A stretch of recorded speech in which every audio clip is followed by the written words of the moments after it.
اعوذ باللہ من الشیطان الرجیم، بسم اللہ الرحمن الرحیم۔ یہ سورہ اعراف ہے۔ آج ہم سورت پڑھیں گے اور اس کی آیت نمبر ہے 158۔ قل یا ایھا الناس انی رسول اللہ الیکم جمیعا، اے نبی آپ یہ بات فرما دیں کہ میں تمام لوگوں اے لوگوں میں تمہاری طرف سب کی طرف رسول بنا کر بھیجا گیا ہوں، اور اس ذات کی طرف سے جو آسمان و زمین کی بادشاہت رکھتی ہے، جس کی بادشاہت ہے، اس کے علاوہ کوئی خدا نہیں ہے، اور وہی زندگی دیتا ہے، وہی موت دیتا ہے۔ تو اے لوگو تم اللہ پر ایمان لے آؤ اور اس کے رسول پر ایمان لے آؤ، وہ رسول جو نبی ہے، نبی بھی ہے، رسول بھی ہے اور امی بھی ہے۔ امی اس کی صفت ہے، اس کی قوم کی صفت بھی امی ہے، اور چونکہ یہودیوں نے امی کے لفظ کو اپنے ہاں حقارت کا لفظ بنا دیا تھا کہ اپنے آپ کو وہ پڑھا لکھا کہتے تھے اور باقی دنیا کے لوگوں کو جینٹائلز کہتے تھے، تو اللہ تعالیٰ نے ان کے تکبر کو توڑنے کے لیے یہ بتایا کہ جو امی ہے، جو پڑھنا لکھنا نہیں جانتا ہے، ہم نے اس کو وہ علم دے دیا جو دنیا کے سارے پڑھے لکھوں کے پاس نہیں ہے۔ تو ویسے امی کو ہم نے نبی بنا کر بھیجا ہے۔ الذی یؤمن، یہ وہ نبی ہے جو اللہ کی باتوں پر ایمان رکھتا ہے، اسے کلمات کو مانتا ہے اور اس کی فاتبعوا، اب اگر تم اس کی پیروی کرو گے تو پھر تم کامیاب ہو جاؤ گے۔ اور قوم موسیٰ میں سے بھی یقیناً کچھ ایسے لوگ ہیں جو حق کی طرف ہدایت پا جائیں گے اور وہ اس کے ساتھ انصاف برتیں گے۔ وقطعناہم، جبکہ اس سے پہلے ہم نے ان کو 12 گروہوں میں تقسیم کر دیا تھا۔ اسباط کا جو لفظ ہے اصل میں پوتے کو کہتے ہیں عام طور سے، اسباط یعنی قبیلے کا جو ذات آگے بڑھتی ہے، ظاہر باپ کے بعد بیٹا، بیٹے کے بعد جب خاندان بڑھتا ہے تو پوتے ہوتے ہیں۔ تو 12 جو حضرت یعقوب کے بیٹے تھے، ان میں سے جو سلسلہ آگے چلتا رہا وہ اسباط کہلاتے ہیں۔ ہم نے ان کے اندر گروہ در گروہ بنا دیے تھے۔ ہم نے موسیٰ کو جس وقت انہوں نے یہ کہا کہ ہمیں پانی کی پیاس لگ رہی ہے اور پانی کا کوئی چشمہ نہیں ہے، کوئی چیز پانی نہیں مل رہا ہے، برس نہیں رہا ہے پانی، تو ہم نے ان سے کہا کہ تم اپنی لاٹھی کو ایک پتھر پہ مارو، تو اس کے نتیجے میں ان کے لیے 12 چشمے ہم نے نکال دیے کہ ہر قبیلے کا اپنا پانی کا انتظام الگ سے ہو گیا کہ وہ اپنا اپنا انتظام کر لیں، تو ہر آدمی کو اس کے پینے کی جگہ معلوم ہو گئی۔ پھر ہم نے ان کے لیے سائے کا انتظام کر دیا کہ سخت دھوپ بھی ہوگی تب بھی وہ روشنی تو ان کو دن کی ملے گی، اور ہلکی سی گرمی بھی ملے گی، لیکن تپش سے محفوظ رہیں گے، وہ لو سے محفوظ رہیں گے۔ اور ہم نے ان کے لیے کھانے کے لیے ایک من اور سلوا اتارا۔ من جو ہوتا ہے وہ ایک درخت ہوتا ہے، وہاں پر ابھی بھی کچھ پائے جاتے ہیں بعض علاقوں میں، اس کے اندر سے جیسے گلو نکلتا ہے، جیسے یہاں پر یہ سمجھیے میپل کا سیرپ نکلتا ہے، ویسے وہاں پر وہ نکلتا ہے، بہت میٹھا ہوتا ہے اور بہت ہی ذائقہ دار ہوتا ہے، پھر بہت ہی یعنی مطلب یہ جیسے آپ کہیے کہ بڑا ہی طاقتور ہوتا ہے۔ اور سلوا ایک بٹیر کی طرح پرندہ ہوتا تھا، لیکن وہ ایسا ہوتا تھا کہ وہ بیٹھا رہتا تھا، وہ اڑتا نہیں تھا، پکڑنے سے پکڑ لیا جاتا تھا، اور اس کو بھون کے وہ لوگ کھاتے تھے۔ تو ہماری جو رزق کی طیب چیزیں ہم نے تم کو دی ہیں ان کو تم کھاؤ، اور ہم نے ان کے ساتھ کوئی ظلم نہیں کیا تھا، لیکن وہی ظلم پر اتر آئے تھے۔ وَإِذْ قِيلَ لَهُمُ اسْكُنُوا هَٰذِهِ الْقَرْيَةَ، اور جب ان سے کہا گیا تم اس بستی کے اندر تم رہو، یعنی تمہارے لیے بیت المقدس کو ہم نے تمہارے لیے نظام بنا دیا کہ تم وہاں جا کے رہو اور وہاں پہ اپنے دین کو پھیلاؤ اور وہاں کے ذریعے سے لوگوں کو دین کی طرف بلاؤ، اور وہاں پہ جو ظالم لوگ وہاں ٹھہرے ہوئے ہیں ان کو نکال دو اس بستی سے۔ تو ہم نے ان سے کہا تھا کہ تم یہاں جا کے رک جانا اور تم وہاں جو تم چاہو کھانا وہاں پر، لیکن یہ کہ اللہ تعالیٰ سے یہ کہتے جانا کہ اللہ میاں ہم سے جو گناہ ہوا ہے وہ معاف کر دیں۔ خطہ جو ہے بالکل مغفرت کے لفظ میں ہے کہ اللہ میاں ہماری کوئی بات جو ہے وہ اگر ہم سے آپ کو بری لگی ہے تو اسے معاف کر دیجیے گا، اور تم دروازے سے جب داخل ہونا، جب پہلے زمانے میں تو قلعے ہوتے تھے، قلعوں کے دروازے ہوتے تھے، دروازوں سے لوگ اندر جاتے تھے، تو دروازے سے جب داخل ہونا یعنی جو گیٹ ہے اس کا قلعے کا، تو وہاں پہ سجدہ کرتے ہوئے جانا اور یہ کہنا کہ ہم اپنے گناہوں کی معافی مانگتے ہیں اللہ تعالیٰ، اور ہمارے لیے حسن ازید، تو اللہ تعالیٰ نے کہا کہ ہم معاف کر دیتے ہیں خطا کاروں کو اور ہم احسان کرنے والوں کو تو اور بڑھا کر دیتے ہیں۔ فبدل الذین ظلموا، تو انہوں نے اس جملے کو حتہ کی جگہ ہنتا کر دیا۔ ہنتا یعنی ہمیں تو کھانا چاہیے، ہمیں تو غلہ چاہیے، ہمیں تو گیہوں چاہیے، یہ جملہ کہنے لگے، یعنی کوئی اللہ سے مذاق کرنے لگے، تو انہوں نے اس جملے کو بدل کر کچھ اور بتا دیا، تو ظلم کیا انہوں نے اس پر جو ان سے نہیں کہا گیا تھا، تو اس کے نتیجے میں ہم نے ان پر ایک عذاب بھیجا آسمان سے ظلم کی وجہ سے۔ وَاسْأَلْهُمْ عَنِ الْقَرْيَةِ، پھر اللہ نے ایک بستی کا ذکر کیا ہے کہ جو سمندر کنارے آباد تھی، اور ظاہر ان کا پیشہ مچھلیوں پکڑنے سے تھا، تو ہوتا یہ تھا کہ اللہ تعالیٰ نے ان کے لیے ایک آزمائش یہ رکھی، 2 آزمائشیں رکھی تھیں۔ ایک تو یہ تھا کہ سبت کا دن ہے، چونکہ انہوں نے یہ بہتان لگا دیا تھا کہ اللہ تعالیٰ جو ہے سنیچر کے دن اس نے آرام کیا تھا، تو اللہ تعالیٰ نے کہا کہ اب تمہاری سزا یہ ہے، سزا کہہ لیں یا اس کا تمہارے لیے ایک آزمائش یہ ہے کہ تم سبت کے دن سوائے مطلب یہ کہ عبادت کے اور کچھ نہیں کرو گے، تمہارا دنیا کا کوئی کام نہیں کرو گے، اور دوسری بات یہ ہوئی وہاں پہ اس بستی والوں کے لیے عجیب آزمائش ہوئی کہ وہ ان سے کہا گیا تھا کہ تم سبت کے دن عبادت کرنا اور ذرا سی بھی کوئی چیز نہیں کرنا. تو ہوتا کیا تھا کہ مچھلیاں جو تھیں اچھل اچھل کے آتی تھیں سبت کے دن, سنیچر کے دن اچھل اچھل کے آتی تھیں, اور جب سنیچر گزر جاتا تو ایک مچھلی نہیں پکڑنے کو ان کو ملتی. تو اللہ تعالیٰ نے کہا کہ ہم نے یہ اس لیے کیا تھا تاکہ ہم جو گناہ گار ہوتے ہیں, جو جن کے اندر بدکاری کا بد کرداری کا جن کا مزاج ہوتا ہے, تو ہم ان کو آزمائش میں بھی ڈالتے ہیں. تو ہوا کیا کہ جب انہوں نے کیا کیا کہ وہاں پہ گڑھے کھود دیے. تو آپ کو معلوم ہے پانی جب چڑھتا ہے تو پانی جو ہے آگے تک آ جاتا ہے. تو وہ مچھلیاں جو تھیں جو اچھل اچھل کے آتی تھیں وہ پانی میں گڈھے میں ہوتی تھیں, اور جب پانی گھٹتا تھا تو وہ مچھلیاں وہیں رک جاتی تھیں. تو یہ سبت کو نہیں جاتے تھے, لیکن اتوار کے دن گئے, پیر کے دن گئے اور جا کے مچھلیاں پکڑ لائے. تو ایک طرح سے تو انہوں نے ایسا ہیلا کیا جس کے نتیجے میں مچھلی مل گئی. لیکن ہیلا کیسے غلط کیا, کیونکہ وہ مچھلیاں جو تھیں وہ سبت والے دن کی پکڑی ہوئی تھیں. انہوں نے پکڑی چاہے بعد میں, لیکن آئیں وہ اس دن کے لیے تھیں. تو اللہ تعالیٰ نے کیا کہا کہ انہوں نے جب یہ حرکت کی تو ان میں سے ایک گروہ جو تھا ان کو واز کرنے لگا, اس نے نصیحت کی کہ دیکھو تم یہ غاب کر رہے ہو, اللہ تعالیٰ اس کی سزا تم کو دے گا, یا تو تم کو ہلاک کر دے گا یا سخت سزا دے گا. تو لوگوں نے ان سے جو گروہ جو وہ نصیحت کر رہا تھا ان سے یہ کہا کہ تم کیوں نصیحت کر رہے ہو, یہ تو اب ہلاک ہونے والے ہیں ہی, ان کو تو عذاب ہونے والا ہے. تو انہوں نے کہا کہ نہیں, بات یہ ہے کہ ہمارا معاملہ یہ ہے کہ ہمیں کہہ تو دینا چاہیے. تو دو وجہ سے, ایک تو یہ کہ ہم ان کو کم سے کم اپنی طرف سے اتمام حجت کر دیں, اور دوسرے ہماری طرف سے معذرت ہو جائے کہ ہم نے اپنی طرف سے کوئی کسر نہیں چھوڑی, اور شاید وہ رک جائیں. فلما نسوا, لیکن جب وہ ہماری باتوں کو بھلا دیا انہوں نے, تو ہم نے جن لوگوں نے برائی سے روکا تھا ان کو ہم نے نجات دے دی, اور جنہوں نے ظلم کیا تھا ہم نے ان کو بڑے دردناک عذاب کے ساتھ, بہت برے عذاب کے ساتھ پکڑ لیا ان کی بدکرداری کی وجہ سے. اب اس میں 3 گروہ تھے. ایک گروہ وہ تھا جو برا کام کر رہا تھا, اور ایک وہ تھا جو روک رہا تھا. لیکن تیسرا گروہ تھا جو برا نہیں کر رہا تھا لیکن ان کو روک نہیں رہا تھا, بلکہ یہ کہہ رہا تھا جو لوگ روک رہے تھے ان سے کہ تم کیوں روکتے ہو. تو اللہ تعالیٰ نے پہلے گروہ کے بارے میں نجات کا ذکر کیا, جو روکتے تھے ان کو اللہ نے بچا لیا, اور جو برا کام کرتے تھے ان کو سزا دے دی. لیکن یہ کہ وہ والا گروہ تھا جو برا سمجھتا تھا لیکن روک نہیں رہا تھا, اس کے بارے میں قرآن میں یہاں ذکر نہیں ہے. اب وہ ہو سکتا ہے بچا لیے گئے ہوں, لیکن اس کا ذکر نہ کرنے کا مطلب یہ ہوا کہ اللہ تعالیٰ یہ کہہ رہا ہے کہ اصل جو ہماری طرف سے جو صحیح معنوں میں حق ادا کرتا ہے وہ کرتا ہے جو کھل کے برائی کو برائی کہہ دے اور روکنے کی کوشش کرے. فلما عتوا عما نهوا عنه, تو جب وہ سرکشی میں آگے بڑھ گئے اور ان باتوں سے روکا گیا تھا اس میں بھی سرکشی میں کرنے لگے, تو ہم نے ان کے لیے سزا یہ رکھی کہ ان سے کہا کہ تم بہت ہی ذلیل و خوار بندر بن کے رہو گے. وَإِذْ تَأَذَّنَ رَبُّكَ لَيَبْعَثَنَّ, اور اس کے بعد اللہ تعالیٰ نے جب اور ان کی بدکرداری بڑھتی چلی گئی اور اللہ تعالیٰ کی خلاف ورزیاں کرتے چلے گئے, تو ہم نے ان کے لیے اللہ کی طرف سے ہم نے ایک اجازت, ہم نے ایک اذن عام دے دیا. ہم نے ان کو بتا دیا کہ اب تمہارے اوپر ہم قیامت تک ایسے لوگوں کو مسلط کریں گے جو تم کو برے سے برے عذاب میں ڈالتے رہیں گے. اللہ تعالیٰ بہت جلدی یہ سزا دیتا ہے اور غفور رحیم بھی ہے. وَقَطَّعْنَاهُمْ فِي الْأَرْضِ أُمَمًا, اور ہم نے ان کو زمین میں بکھیر دیا.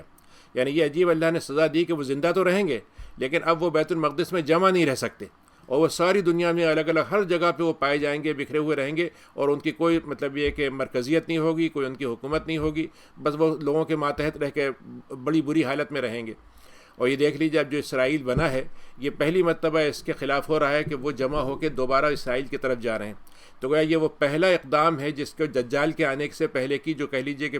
پیش قدمی کرنے والی چیزیں ان میں سے ایک ہے کہ اب وہ جمع ہونا شروع ہو گئے ہیں. ابھی بہت سے ابھی باہر ہیں, آدھے زیادہ تو باہر ہی ہیں, لیکن بڑی تعداد وہاں چلی گئی ہے, اور ہو سکتا ہے کہ بعد دھیرے دھیرے ایسے حالات یہ پیدا کریں, اور یہ جان بوجھ کے جو یہودی باہر ادھر بکھرے ہوتے ہیں ان کے لیے ایسے حالات پیدا کرتے ہیں کہ ان میں 2-4 کو مروا دیا, 2-4 کے خلاف کوئی دھماکے کروا دیے, تاکہ وہ ڈر کے اور خوف سے اسرائیل میں آ جائیں, اور اسرائیل میں ان کو آنے کی مکمل طور پر نہ صرف جب جیسے آئیں گے وہ شہری ہو جائیں گے, سب کچھ ہو جائے گا. تو یہ دنیا میں اللہ نے جو فیصلہ کیا تھا وہ یہ تھا کہ قیامت تک وہ علیحدہ رہیں گے, لیکن جب وہ علیحدہ ہو کے جمع ہو رہے ہیں تو اب گویا وہ انجام کو پہنچ رہے ہیں جو دجال کے جانے سے ان کے آنے سے ان کے ذریعے سے پورا ہوگا.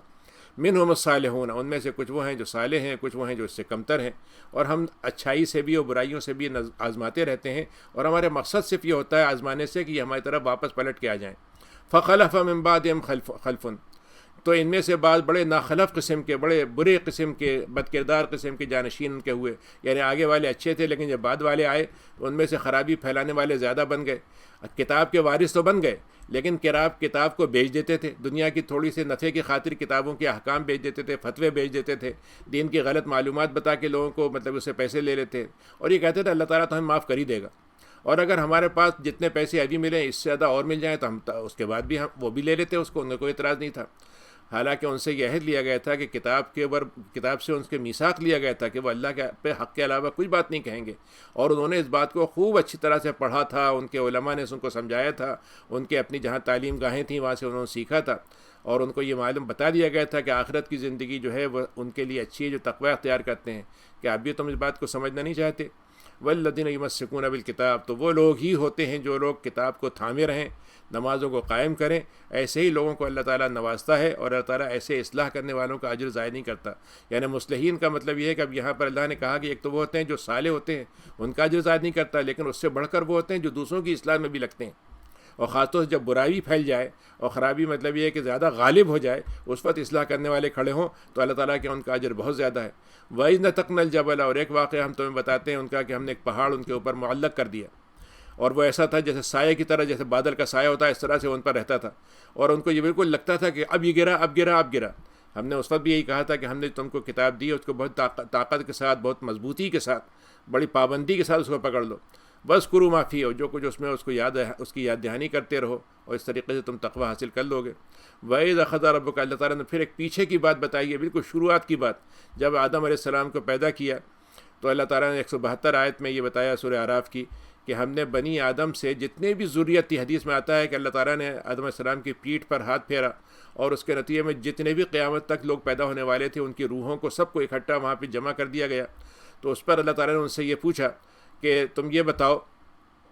کہ اشہدہم علی انفسہم، اللہ تعالیٰ نے ان سے گواہی لی اپنے، اللہ تعالیٰ نے ان سے، اور یہ پوچھا کہ الست بربکم، کیا تم مانتے ہو کہ میں تمہارا رب ہوں؟ تو ان سب نے، جتنے بھی روحیں تھیں، جتنی بھی، سب نے کہا کہ بالکل ہم مانتے ہیں اور ہم اس پہ گواہ ہیں آپ کے۔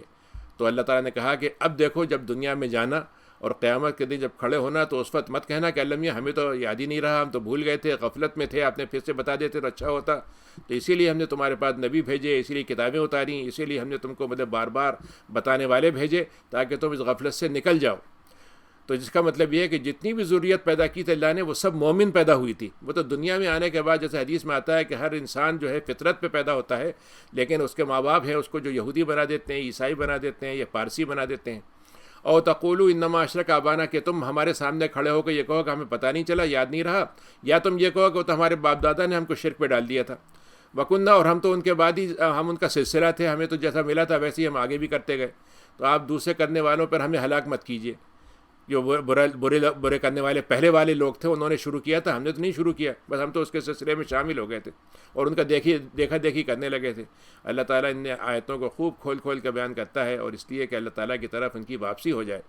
وَاتْلُ عَلَيْهِمْ نَبَأَ الَّذِي، اور پھر آپ ایک آدمی کا قصہ بیان کیجیے۔ یہ بنی اسرائیل میں ایک آدمی کے بارے میں آتا ہے کہ بہت ہی عبادت گزار تھا اور بے پناہ، مطلب یہ کہ نیک آدمی تھا اور بہت ہی دنیا سے لا تعلق تھا۔ تو اللہ تعالیٰ نے کہا کہ اس کے اوپر آپ اس کی خبر سنا دیں لوگوں کو کہ اس کے پاس ہم نے بڑی نشانیوں سے اس کو نوازا تھا۔ فَانْسَلَخَ مِنْهَا، اور ہوا کیا کہ دنیا کی لالچ پڑی اور شیطان نے اس کو بہکایا، اور شیطان کے بہکا میں دنیا کو خرید لیا، اس نے دنیا کی لالچ میں پڑ گیا اور اپنی دینداری اس نے جو ہے بیچ دی۔ فَانْسَلَخَ مِنْهَا، تو اپنی نیکی سے وہ نکل گیا اور شیطان کے پیچھے چل پڑا۔ فَكَانَ مِنَ الْغَاوِينَ، نتیجہ ہوا کہ وہ گمراہی میں چلا گیا۔ یعنی یہ اس واقعے کو بتانے کا مطلب یہ ہے کہ انسان جو ہے یہ نہ سمجھے کہ اگر وہ آج ایمان پہ ہے، آج علم رکھتا ہے، آج بڑا نیک ہے تو ہمیشہ رہے گا۔ اس کو ہمیشہ احتیاط سے چوکنا رہنا چاہیے کہ ایسی کوئی بات نہ ہو جائے کہ وہ اپنی نیکی سے نکل جائے، اپنے علم سے نکل جائے اور اپنی دنیا کی کسی لالچ میں پھنس کے اپنی جتنی سرمایہ سب کھو بیٹھے۔ اس کی مثال اللہ نے دی۔ تو اللہ نے کیا کہا اس کے بارے میں، اس کی اگلی والی آیت میں،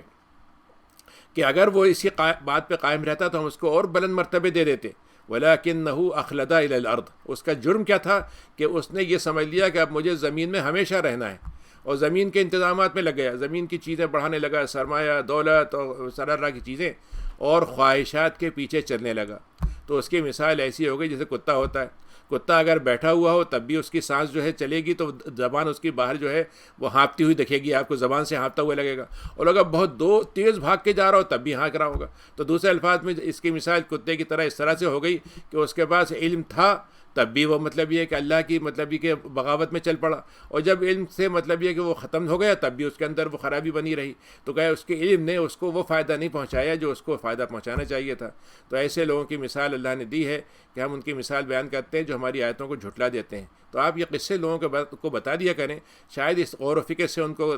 صحیح راہ اور صحیح انجام کا معلوم ہو جائے،